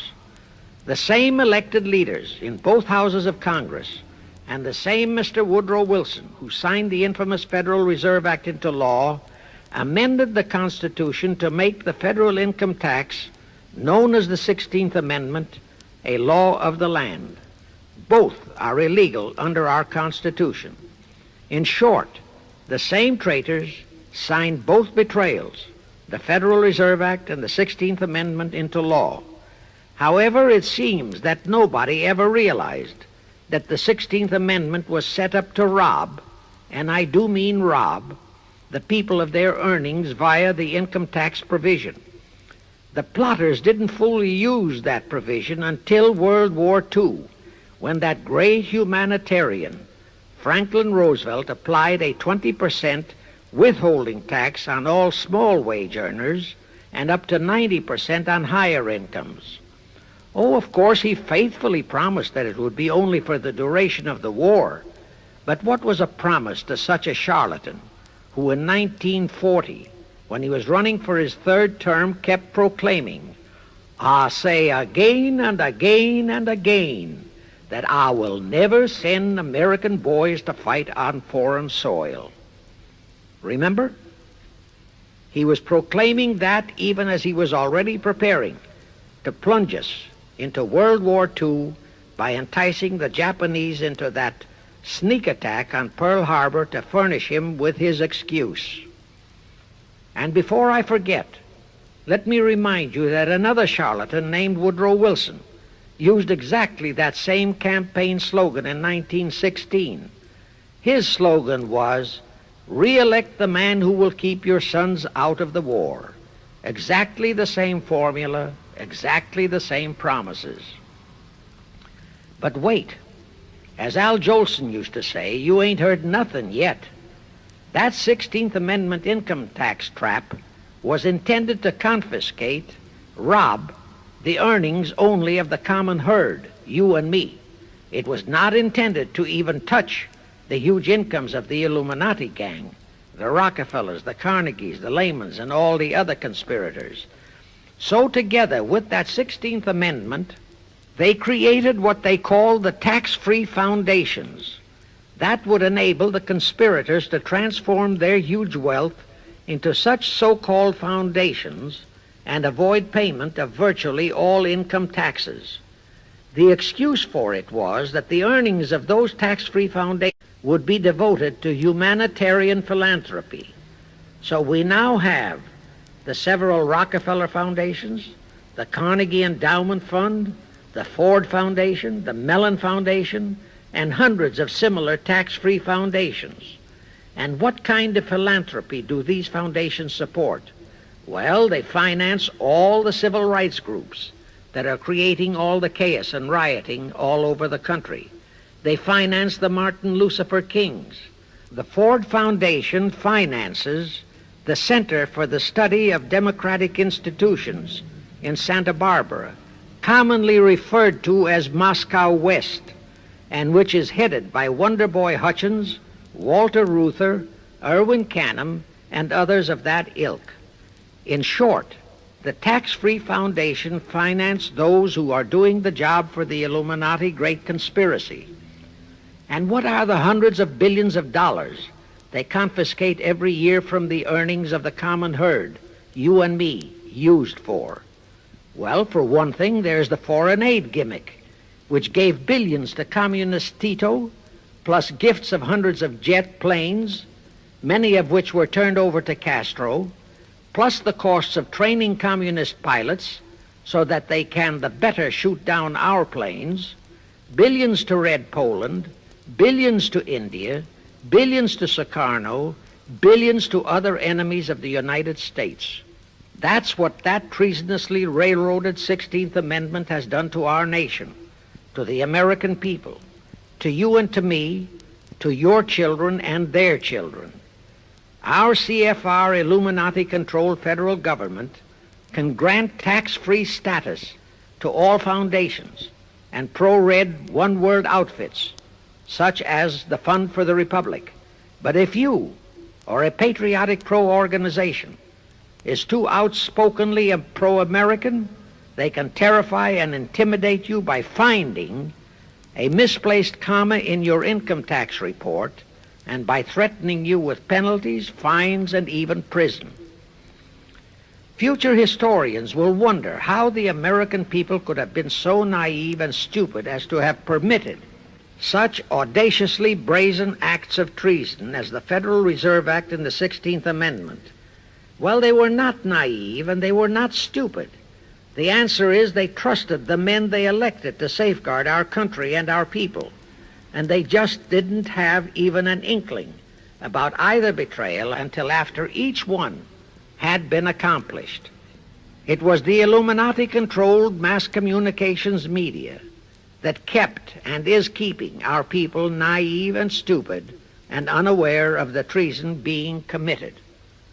Now the great question is, when will the people wake up and do to our traitors of today what George Washington and our founding fathers would have done to Benedict Arnold? Actually, Benedict Arnold was a petty traitor compared to our present traitors in Washington. Now let's go back to the events that followed the rape of our Constitution by the passage of the Federal Reserve Act of the 16th Amendment. With Wilson completely under their control, the masterminds of the great conspiracy put in motion their next and what they hoped would be their final steps to achieve their one world government. The first of those steps was to be World War I. Why war? Simple. The only excuse for a one world government is that it will supposedly ensure peace. The only thing that can make people cry for peace is war. War brings chaos, destruction, exhaustion, to winner as well as to loser. It brings economic ruin to both. Most important, it destroys the flower of the young manhood of both.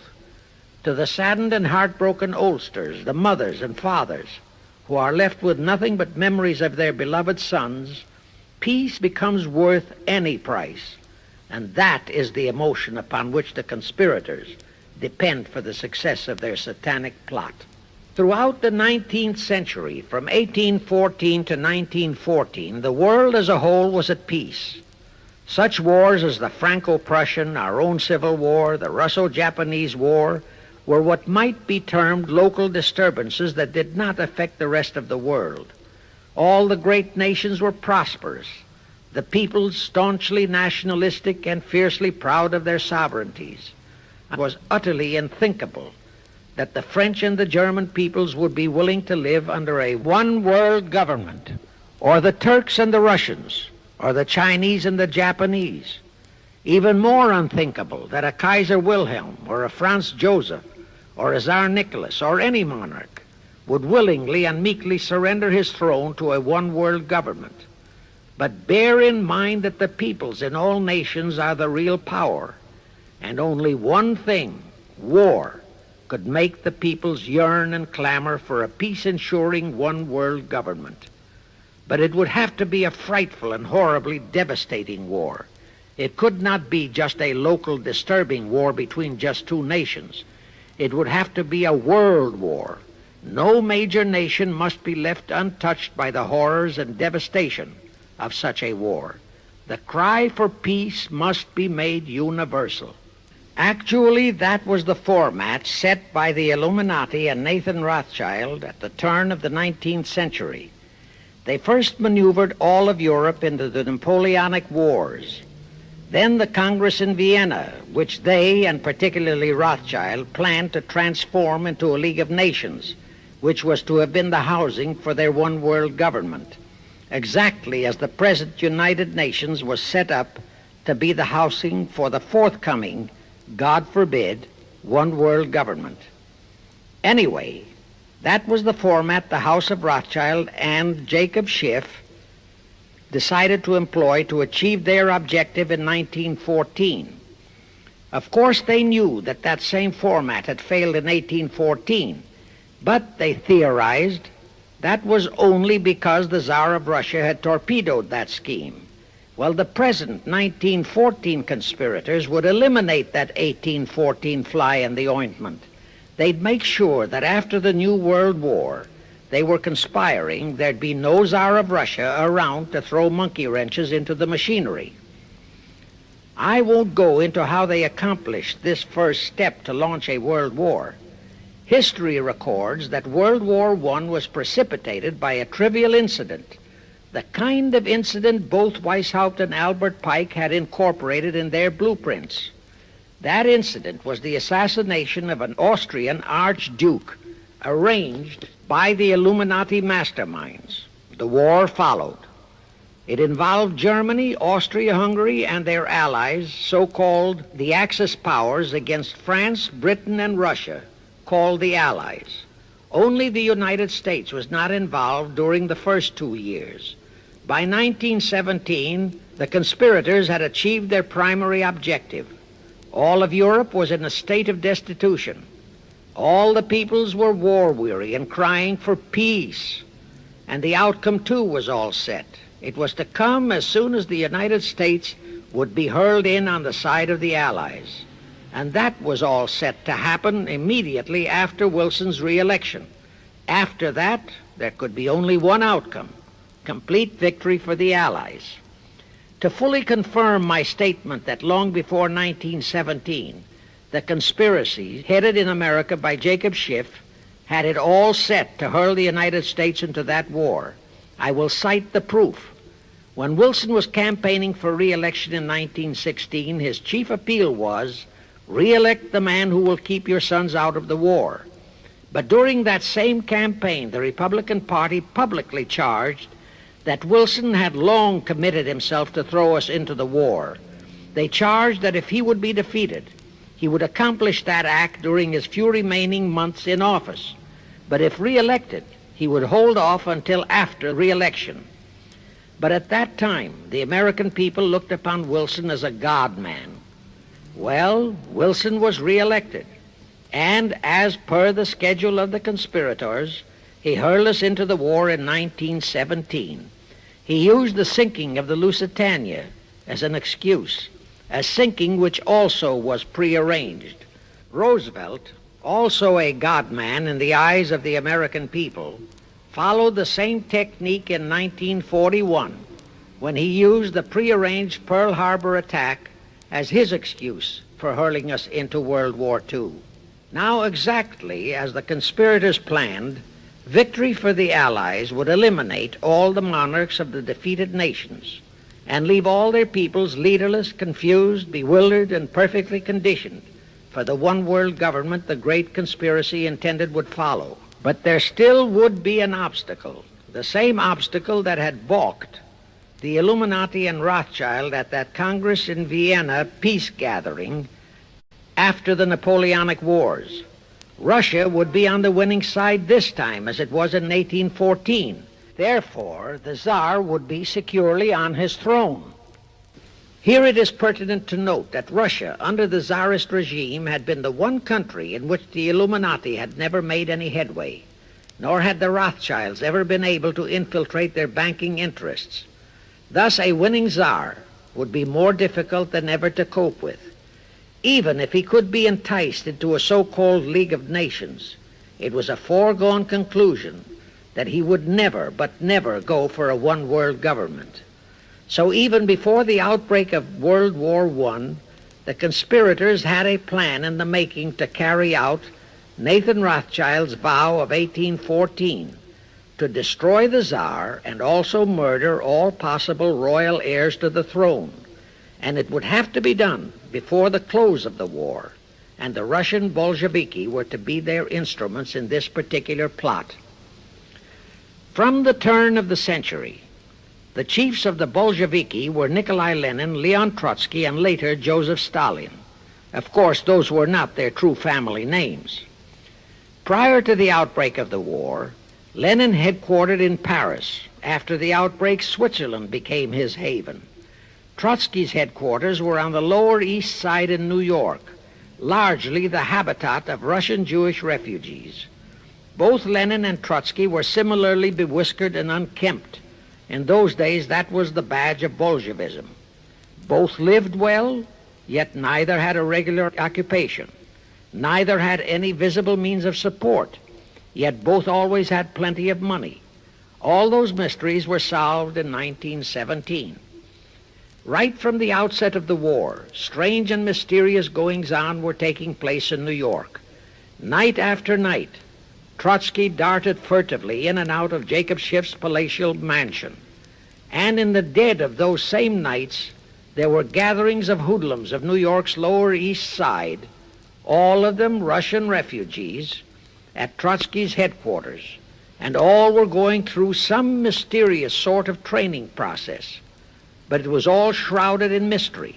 Nobody talked, although it did leak out that Schiff was financing all of Trotsky's activities. Then suddenly Trotsky vanished.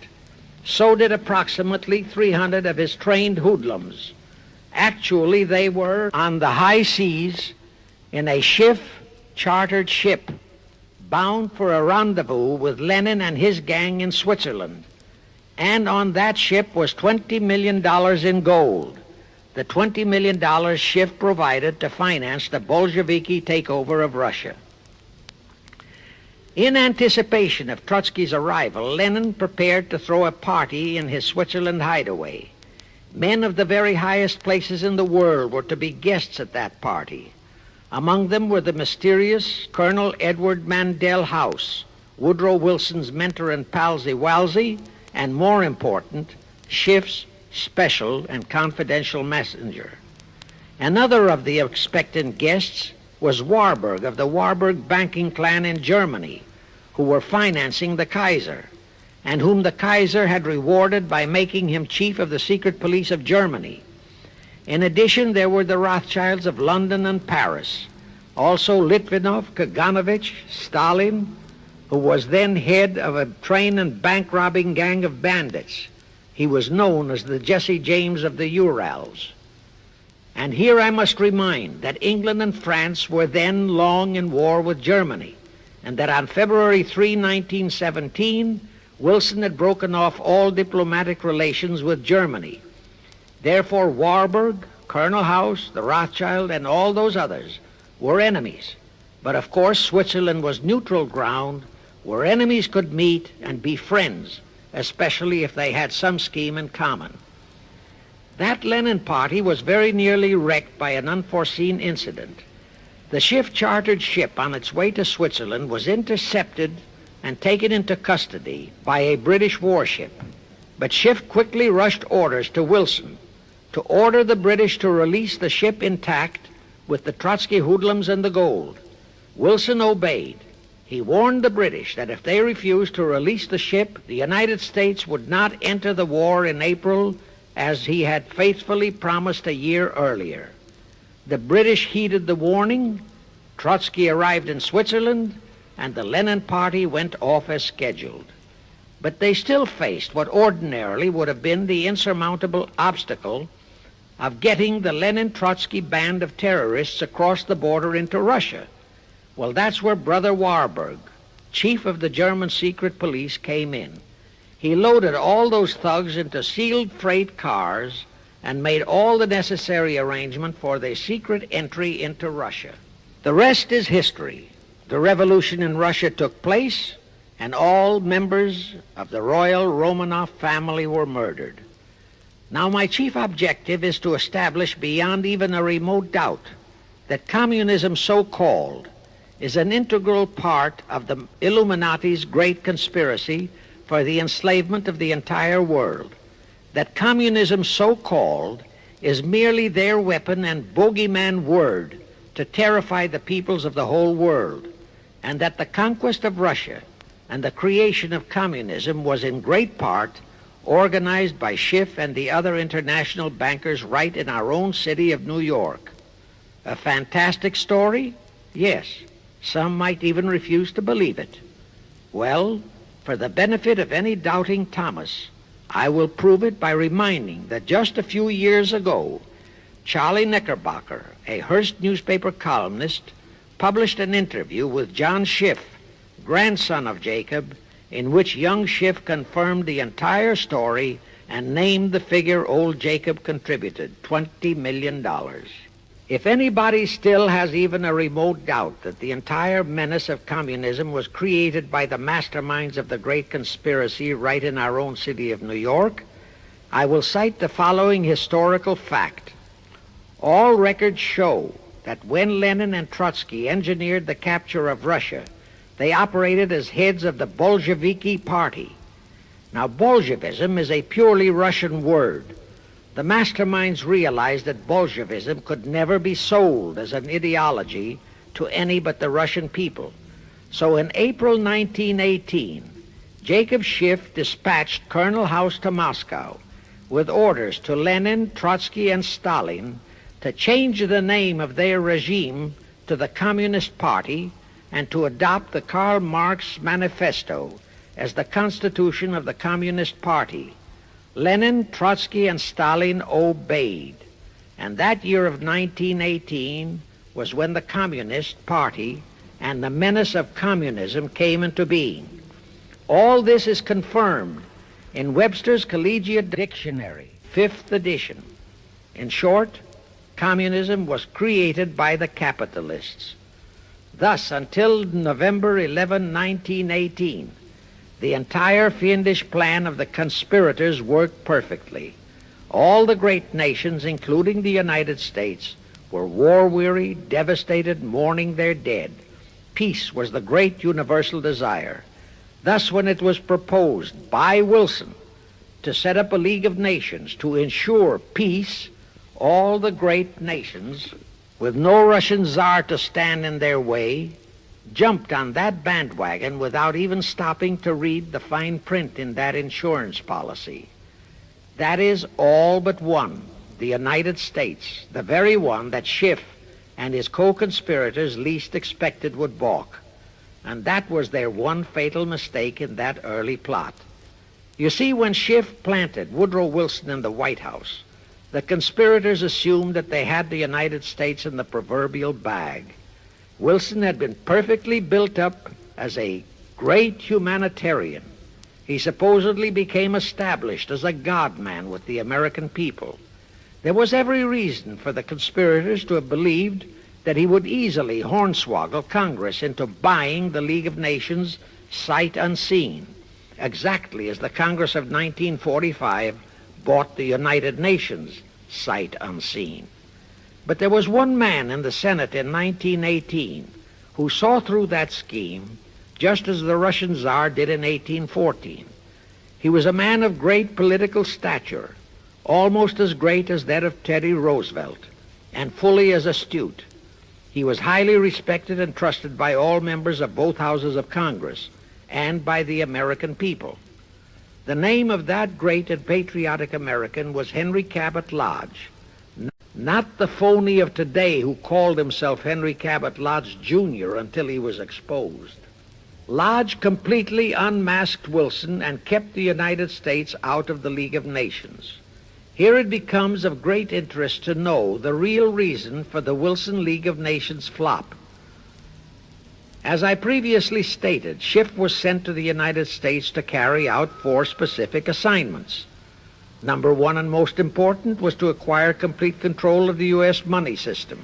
Number 2, as outlined in the original Weishaupt Illuminati blueprint, he was to find the right kind of men to serve as stooges for the great conspiracy and promote them into the highest offices in our federal government, our Congress, our U.S. Supreme Court, and all federal agencies, such as the State Department, the Pentagon, the Treasury Department, etc. Number 3, destroy the unity of the American people by creating minority group strife throughout the nation, especially between the whites and blacks as outlined in Israel Cohen's book. Number 4, create a movement to destroy religion in the United States, with Christianity to be the chief target or victim. In addition, he was strongly reminded of the imperative directive in the Illuminati blueprint to achieve full control of all mass communications media, to be used to brainwash the people into believing and accepting all of the maneuverings of the great conspiracy. Schiff was warned that only control of the press, at that time our only mass communications media, would enable him to destroy the unity of the American people. Now then, Schiff and his co-conspirators did set up the NAACP, the National Association for the Advancement of the Colored People, in 1909. And in 1913 he set up the Anti-Defamation League of the B'nai B'rith.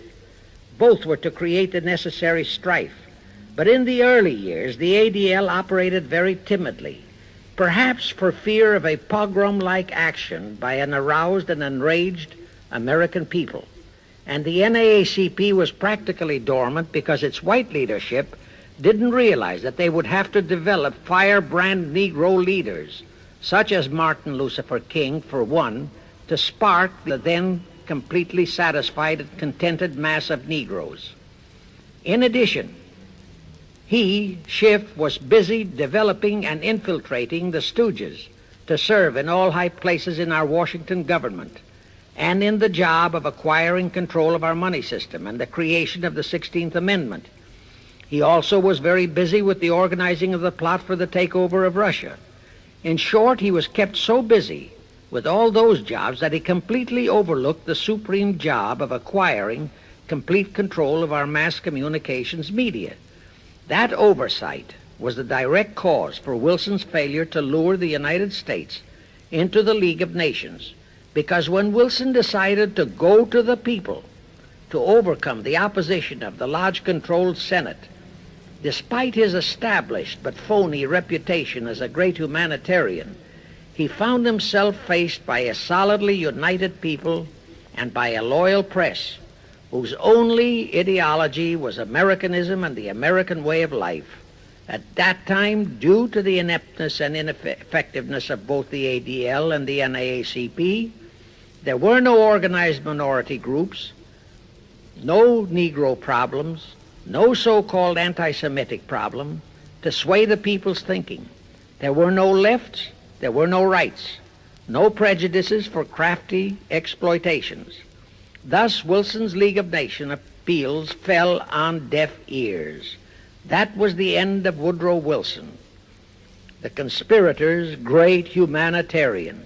He quickly abandoned his crusade and returned to Washington, where he shortly died an imbecile brought on by syphilis. And that was the end of the League of Nations as a corridor into one world government. Of course, that debacle was a terrible disappointment to the masterminds of the Illuminati conspiracy. But they were not discouraged. As I have previously stressed, this enemy never quits. They simply decided to reorganize and try from scratch again. By this time, Schiff was very old and slow. He knew it. He knew that the conspiracy needed a new, younger, and more active generalship. So, on his orders, Colonel House and Bernard Baruch organized and set up what they called the Council on Foreign Relations, the new name under which the Illuminati would continue to function in the United States. The hierarchy, officers and directors of the CFR, is composed principally of descendants of the original Illuminati, many of whom had abandoned their old family names and acquired new Americanized names. For one example, we have Dillon, who was Secretary of Treasury of the United States, whose original name was Lepowski. Another example is Paley, head of the CBS TV channel, whose true name is Polinsky. The membership of the CFR is approximately 1,000 in number and contains the heads of virtually every industrial empire in America, such as Blau, president of the U.S. Steel Corporation, Rockefeller, king of the oil industry, Henry Ford II, and so on. And, of course, all the international bankers, also the heads of the tax-free foundations, are officers and or active CFR members. In short, all the men who provide the money and the influence to elect the CFR chosen presidents of the United States, congressmen, senators, and who decide the appointments of our various secretaries of state, of the Treasury, of every important federal agency, are members of the CFR, and very obedient members indeed. Now, just to cement that fact, I will mention the names of a few of the United States presidents who were members of the CFR. Franklin Roosevelt, Herbert Hoover, Dwight D. Eisenhower, Jack Kennedy. Others who were considered for the presidency are Thomas E. Dewey, Adlai Stevenson, Nixon, and Vice President of a CFR subsidiary, Barry Goldwater. Among the important cabinet members of the various administrations, we have John Foster Dulles, Allen Dulles, Cordell Hull, John J. McCloy, Morgenthau, Clarence Dillon, Rusk, McNamara, and just to emphasize the red color of the CFR, we have as members such men as Alger Hiss, Ralph Bunche, Pasvolsky, Harry Dexter White, real name Weiss, Owen Lattimore, Philip Jeffy, etc., etc. Simultaneously, they were flooding thousands of homosexuals and other blackmailable characters into all the federal agencies from the White House down. Remember Johnson's great friend Jenkins and Bobby Baker? Now, there were many jobs the new CFR had to accomplish. They required much help. So their first job was to set up various subsidiaries to whom they assigned special objectives. I can't name all the subsidiaries in this recording, but the following are a few. the Foreign Policy Association, FPA, the World Affairs Council, WAC, the Business Advisory Council, BAC, the notorious ADA, Americans for Democratic Action, virtually headed by Walter Reuther, the notorious 1313 in Chicago. Barry Goldwater was, and no doubt still is, a vice president of one of the CFR subsidiaries. In addition, the CFR set up special committees in every state in the Union, to whom they assigned the various local state operations. Simultaneously, the Rothschilds set up similar CFR-like control groups in England, France, Germany, and other nations to control world conditions and cooperate with CFR to bring about another world war. But the CFR's first and foremost job was to get complete control of our mass communications media. The control of the press was assigned to Rockefeller. Thus, Henry Luce, who recently died, was financed to set up a number of national magazines, among them Life, Time, Fortune, and others, which publish USSR in America. The Rockefellers also directly or indirectly financed the Cowles Brothers Look magazine and a chain of newspapers. They also financed a man named Sam Newhouse to buy up and build a chain of newspapers all over the country. And the late Eugene Meyer, one of the founders of CFR, bought the Washington Post, Newsweek, the weekly magazine, and other publications. At the same time, CFR began to develop and nurture a new breed of scurrilous columnists and editorial writers, such as Walter Lippmann, Drew Pearson, the Alsops, Herbert Matthews, Irwin Canham, and others of that ilk, who called themselves liberals, who proclaimed that Americanism is isolationism, that isolationism is warmongerism, that anti-communism is anti-Semitism and racism. All that took time, of course, but today our entire press, except for some local small-town papers and weeklies published by patriotic organizations, is completely controlled by CFR stooges, and thus they finally succeeded in breaking us up into a nation of quarreling, wrangling, squabbling, hating factions. Now, if you still wonder about the slanted news and outright lies you read in your paper, you have the answer. To the Lehmans, Goldman Sachs, Kuhn Loeb, and the Warburgs, the CFR assigned the job of getting control of the motion picture industry, Hollywood, radio and television, and believe you me, they succeeded. If you still wonder about the strange propaganda broadcasts by the Ed Murrows, Chet Huntley, Howard K. Smith, Eric Severide, Drew Pearson, and others of that ilk, you have the answer. If you wonder about all the smut, sex, pornography, and mixed marriage films you see in your movie theater and on your TV set, all of which is demoralizing our youth, you have the answer. The whole story of the CFR conspiracy takeover of our mass communications media is far too long to include in this recording, but you can find it in the News Bulletin number 125, entitled How to Get the Reds Out of Communications Media. It was published and brought up to date by the Cinema Educational Guild. It tells in detail how the press, the movies, TV, and radio have been, and still are, used to brainwash the people, to demoralize our youth, and they have been and still are encouraging and creating sympathy for the rioting Negro civil rights lawlessness.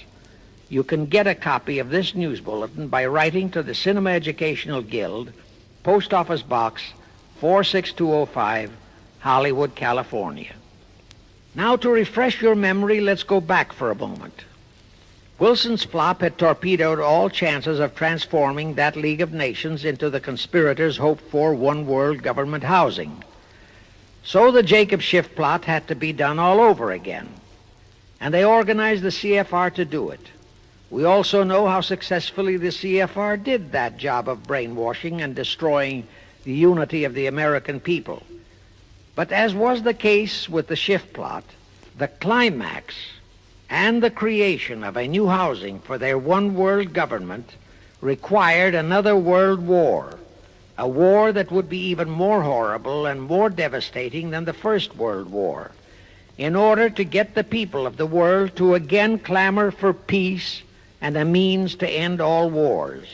But the CFR realized that the aftermath of World War II would have to be more carefully planned so that there would be no escape from the new one-world trap, another League of Nations, that would emerge from the new war, the trap we now know as the United Nations. And they hit upon a perfect strategy to ensure that no escape. Here's how they did it. In 1943, in the midst of the war, they prepared the framework for the United Nations, and it was handed over to Roosevelt and our State Department to be given birth by Alger Hiss, Pasvolsky, Dalton Trumbo, and other American traitors, thus making the whole scheme a United States baby. Then to fix our parenthood, New York City was to become the nursery for the monstrosity. After that, we could hardly walk out on our own baby, now could we? Anyway, that's how the conspirators figured it would work, and so far it has. And the liberal Rockefeller donated the land for the United Nations building. The United Nations Charter was written by Alger Hiss, Pasvolsky, Dalton Trumbo, and other CFR stooges. A phony so-called UN conference was set up in San Francisco in 1945. All the so-called representatives of 50-odd nations gathered there, promptly signed the charter, and the despicable traitor Alger Hiss flew to Washington with it, elatedly submitted it to our Senate, and the Senate, elected by our people to safeguard our security, signed the charter without so much as reading it. The question is, how many of our senators were even then traitorous stooges of the CFR? Anyway, it was thus that the people accepted the United Nations as a holy of holies and enabled traitor Earl Warren to virtually destroy our Constitution by basing all his traitorous decisions on the UN Charter, thus making that charter virtually our law of the land. However, for all the dirty work that had to be done to solidify the UN, the new housing of the one world plot, they still required the aid of our leaders in Washington. So now I will emphasize the fiendish cleverness of the CFR masterminds. To the vast majority of the American people, our foreign policy for many years has been a complete enigma. Most of us simply can't understand why this great nation is seemingly floundering so helplessly in the art of diplomacy. We can't understand why our leaders are seemingly so confused and bewildered in all their dealings with Moscow, France, and other nations, and with the UN. We always hear them proclaiming that in view of our overwhelming economic and military superiority, we must always lead from strength. Yet at all the summit meetings and conferences, they cringe and stammer and stutter, and so to speak, come out with their tails between their hind legs. We can't understand the foreign aid to Tito, an avowed enemy, to Poland, an avowed enemy, to all the avowed communist nations. We can't understand why the expenditure of hundreds of billions of dollars has failed to slow down, let alone stop, the march of communism. We are perplexed by the seeming ineptness of the State Department, the Defense Department, the CIA, the USIA, of all our federal agencies. Again and again and again we have been startled, shocked, bewildered, and horrified by their mistakes in Berlin, in Korea, in Laos, in Katanga, in Cuba, in Vietnam, mistakes that always favor the enemy, never the United States. Under the law of averages, they should have made at least one or two mistakes in our favor, but they never did. What's the answer? The answer is the CFR and the parts played by their subsidiaries and stooges in Washington. Thus we know that complete control of our foreign relation policy is the key to the success of the entire Illuminati One World plot. Here is the further proof. Earlier, I fully established that Schiff and his gang had financed the Lenin-Trotsky-Stalin takeover of Russia and fashioned its communist regime into becoming their chief instrument to keep the world in turmoil and to finally terrorize all of us into seeking peace in a UN One World government. But the conspirators knew that the Moscow gang could not become such an instrument until and unless the whole world would accept the communist regime as the legitimate, de jure government of Russia. Only one thing could accomplish that: recognition by the United States. The conspirators figured that the whole world would follow our lead, and that's when the Wilson flop very nearly wrecked the entire plot.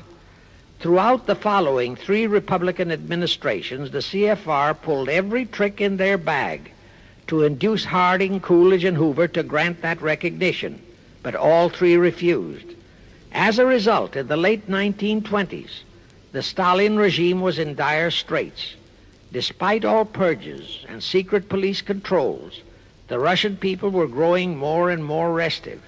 It is a matter of record, admitted by Litvinov, that during 1931 and 1932, Stalin and his whole gang were always packed and ready for instant flight.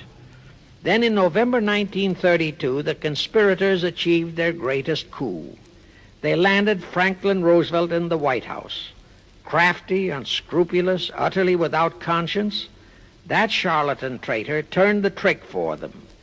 Without even asking consent of Congress, he unlawfully proclaimed recognition for the Stalin regime. That did it. And exactly as the conspirators figured, the whole world did follow our lead. Automatically, that squelched the previously growing resistance movement of the Russian people. That automatically launched the greatest menace the civilized world has ever known.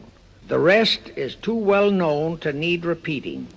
We know how Roosevelt and his traitorous State Department kept building up the communist menace right here in our own country, and thus throughout the world. We know how he perpetrated that Pearl Harbor atrocity for his excuse to hurl us into World War II.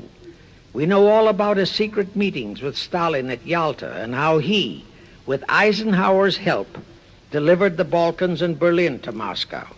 And last, but by no means least, we know that 20th century Benedict Arnold not only dragged us into that new corridor, the United Nations, into one world government, but actually schemed all the arrangements to plant it within our country. In short, the day that Roosevelt entered the White House, the CFR conspirators regained full control of our foreign relations machinery and firmly established the United Nations as the housing for the Illuminati One World government. I wish to stress one other very vital point. That Wilson League of Nations flop brought Schiff and his gang to the realization that control of just the Democratic Party was not enough. True, they could create a crisis during the Republican administration, as they did in 1929 with their Federal Reserve manufactured crash and depression, which would bring another Democrat stooge back into the White House. But they realized that a 4-year disruption in their control of our foreign relation policies could play havoc with the progress of their conspiracy. It could even break up their entire strategy, as it almost did before Roosevelt saved it with his recognition of the Stalin regime. Thereupon, after that Wilson debacle, they began to formulate plans to achieve control of both of our national parties. But that posed a problem for them. Manpower, stooges in the Republican Party, also added manpower for the Democratic Party, because control of just the man in the White House would not be enough. They'd have to provide that man with trained stooges for his entire cabinet, men to head the State Department, the Treasury Department, the Pentagon, the CIA, the USIA, etc. In short, every member of the various cabinets would have to be a chosen tool of the CFR, such as Rusk and McNamara. Also all undersecretaries and assistant secretaries, That would give the conspirators absolute control of all our policies, both domestic and, most important, foreign. That course of action would require a reserve pool of trained stooges, instantaneously ready for administrative changes and for all other exigencies. All such stooges would of necessity have to be men of national reputation, high in the esteem of the people, but they would have to be men without honor, without scruple, without conscience, men who would be vulnerable to blackmail.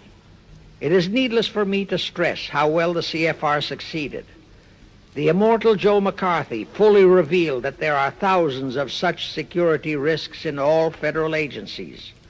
Scott McCloud unmasked thousands more, and you know the price Otipka has had to pay and is still paying for his expositions before a Senate committee of the traitors in the State Department.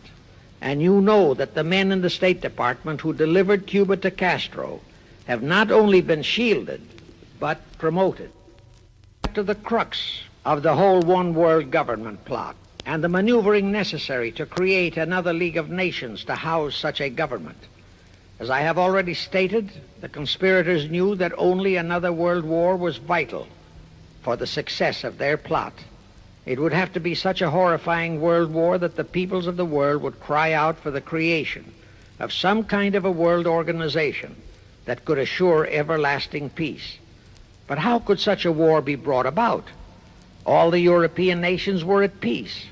None had any quarrels with their neighboring nations. And certainly their tools in Moscow wouldn't dare to start a war.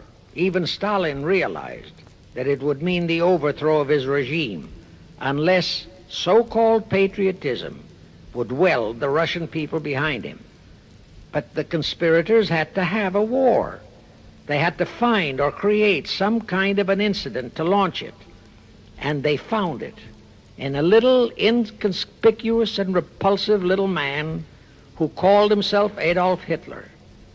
Hitler, an impecunious Austrian house painter, had been a corporal in the German army.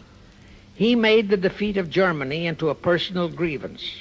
He began to rabble-rouse about it in the Munich, Germany area. He began to spout about restoring the greatness of the German Empire and the might of the German soldiery. He advocated the restoration of the old German military to be used to conquer the whole world. Strangely enough, Hitler, the little clown that he was, could deliver a rabble-rousing speech, and he did have a certain kind of magnetism. But the new authorities in Germany didn't want any more wars, and they promptly threw the obnoxious Austrian house painter into a prison cell. Aha! Here was the man, decided the conspirators, who, properly directed and financed, could be the key to another world war. So while he was in prison, they had Rudolf Hess and Goering write a book which they titled Mein Kampf and attributed the authorship to Hitler, exactly as Litvinov wrote Mission to Moscow and attributed the authorship to Joseph Davies, then our ambassador to Russia and a stooge of the CFR. In Mein Kampf, Hitler, the pseudo-author, outlined his grievances and how he would restore the German people to their former greatness. The conspirators then arranged for a wide circulation of the book among the German people in order to arouse a fanatical following for him. On his release from prison, also arranged by the conspirators, they began to groom him and finance him to travel to other parts of Germany to deliver his rabble-rousing speeches. Soon he gathered a growing following among other veterans of the war, and that soon spread to the masses, who began to see in him a savior for their beloved Germany. Then came his leadership of what he called his Brown Shirt Army and the March on Berlin. That required a great deal of financing, but the Rothschilds, the Warburgs, and others of the conspirators provided all the money he needed. Gradually, Hitler became the idol of the German people, and then they overthrew the von Hindenburg government, and Hitler became the new Führer. But that still was no reason for a war. The rest of the world watched Hitler's rise, but saw no reason to interfere in what was distinctly a domestic condition within Germany. Certainly none of the other nations felt it was a reason for another war against Germany, and the German people were not yet incited into enough of a frenzy to commit any acts against any neighboring nation, not even against France, that would lead to a war. The conspirators realized they would have to create such a frenzy that would cause the German people to throw caution to the winds and at the same time horrify the whole world.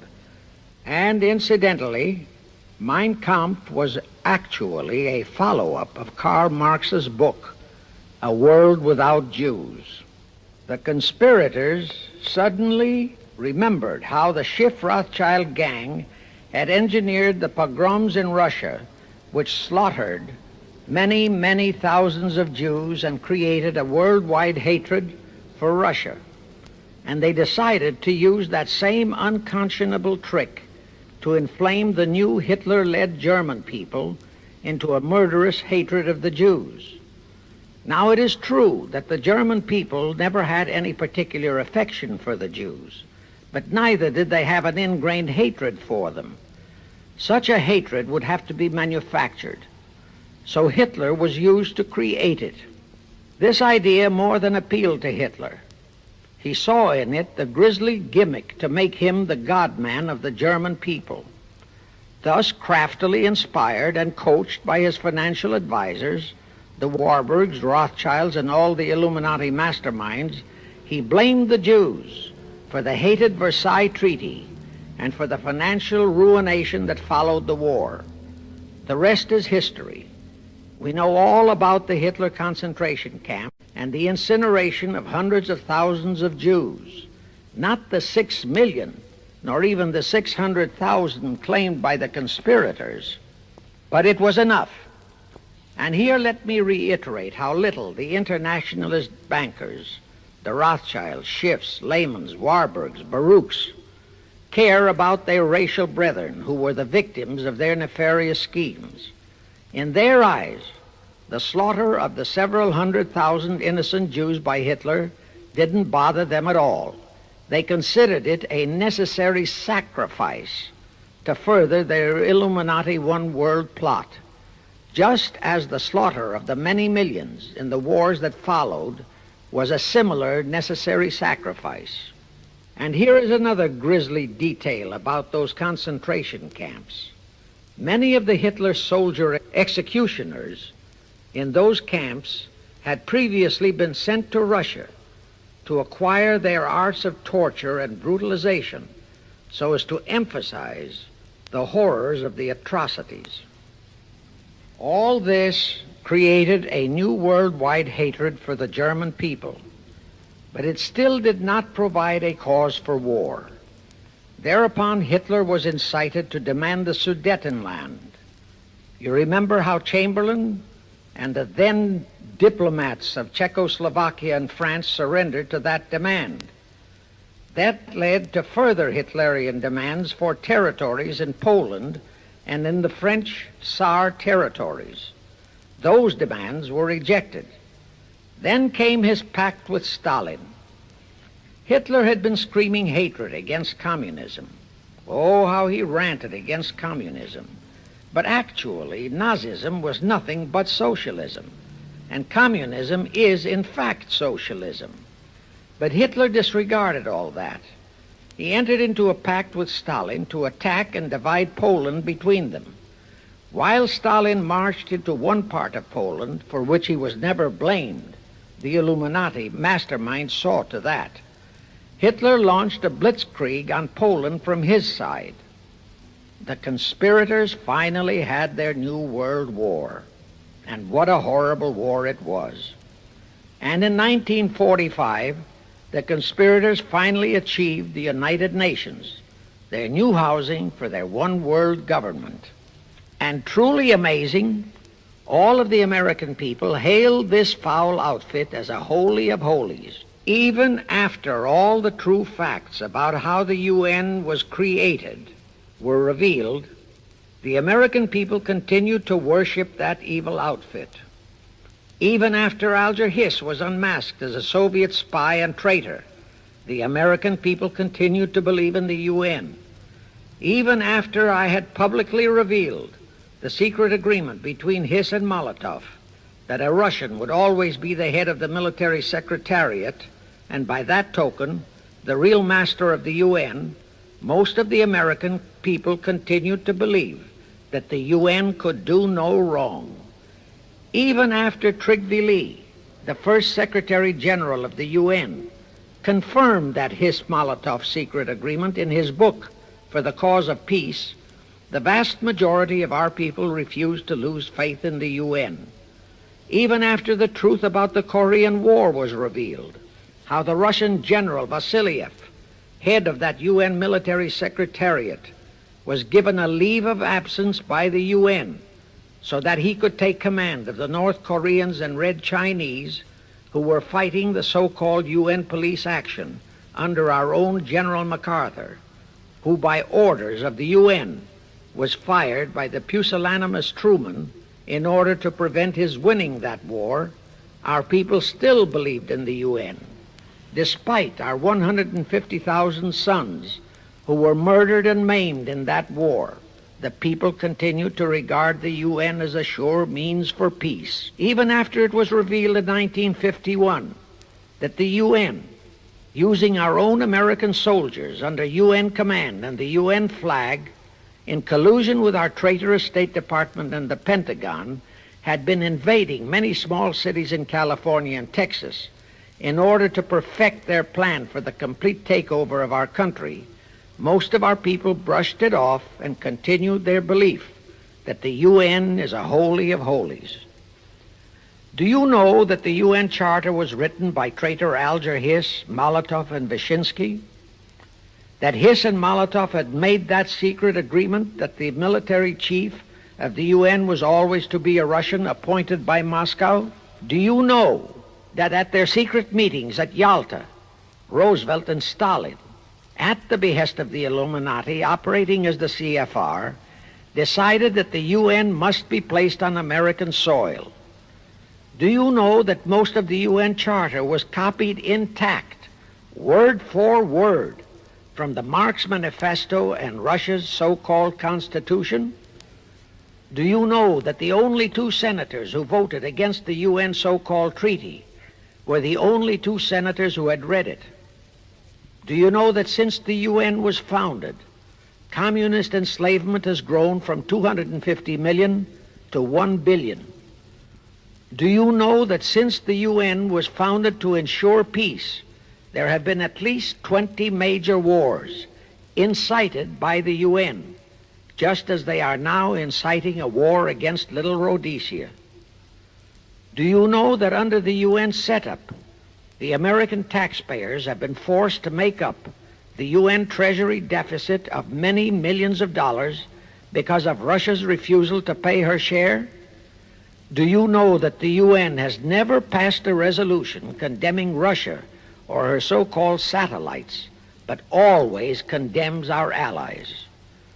Do you know that J. Edgar Hoover said, "The overwhelming majority of the communist delegations to the UN are espionage agents"? And now, 66 senators voted for a consular treaty to open our entire country to Russian spies and saboteurs. Do you know that the UN helps Russia's conquest of the world by preventing the free world from taking any action whatsoever except to debate each new aggression in the UN General Assembly?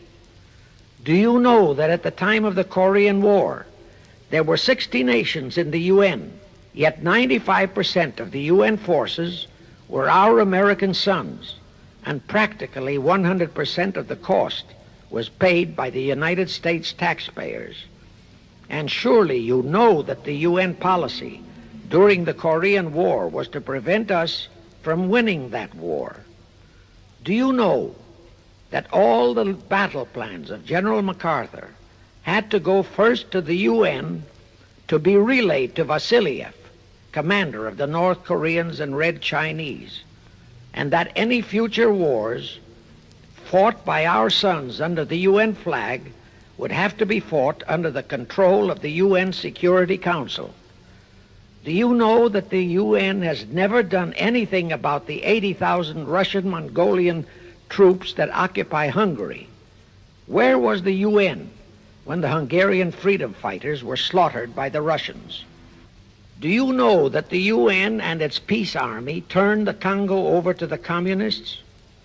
Do you know that the UN's own so-called peace force was used to crush, rape, and kill the white anti-communists in Katanga? Do you know that the UN stood by and did nothing while Red China invaded Laos and Vietnam? That it did nothing while Nehru invaded Goa and other Portuguese territories? Do you know that the UN was directly responsible for aiding Castro? That it does absolutely nothing about the many thousands of Cuban youngsters who are shipped to Russia for communist indoctrination? Do you know that Adlai Stevenson, of all people, said the free world must expect to lose more and more decisions in the UN? Do you know that the UN openly proclaims that its chief objective is one world government, which means one world laws, one world court, one world army, one world navy, one world air force, one world schools,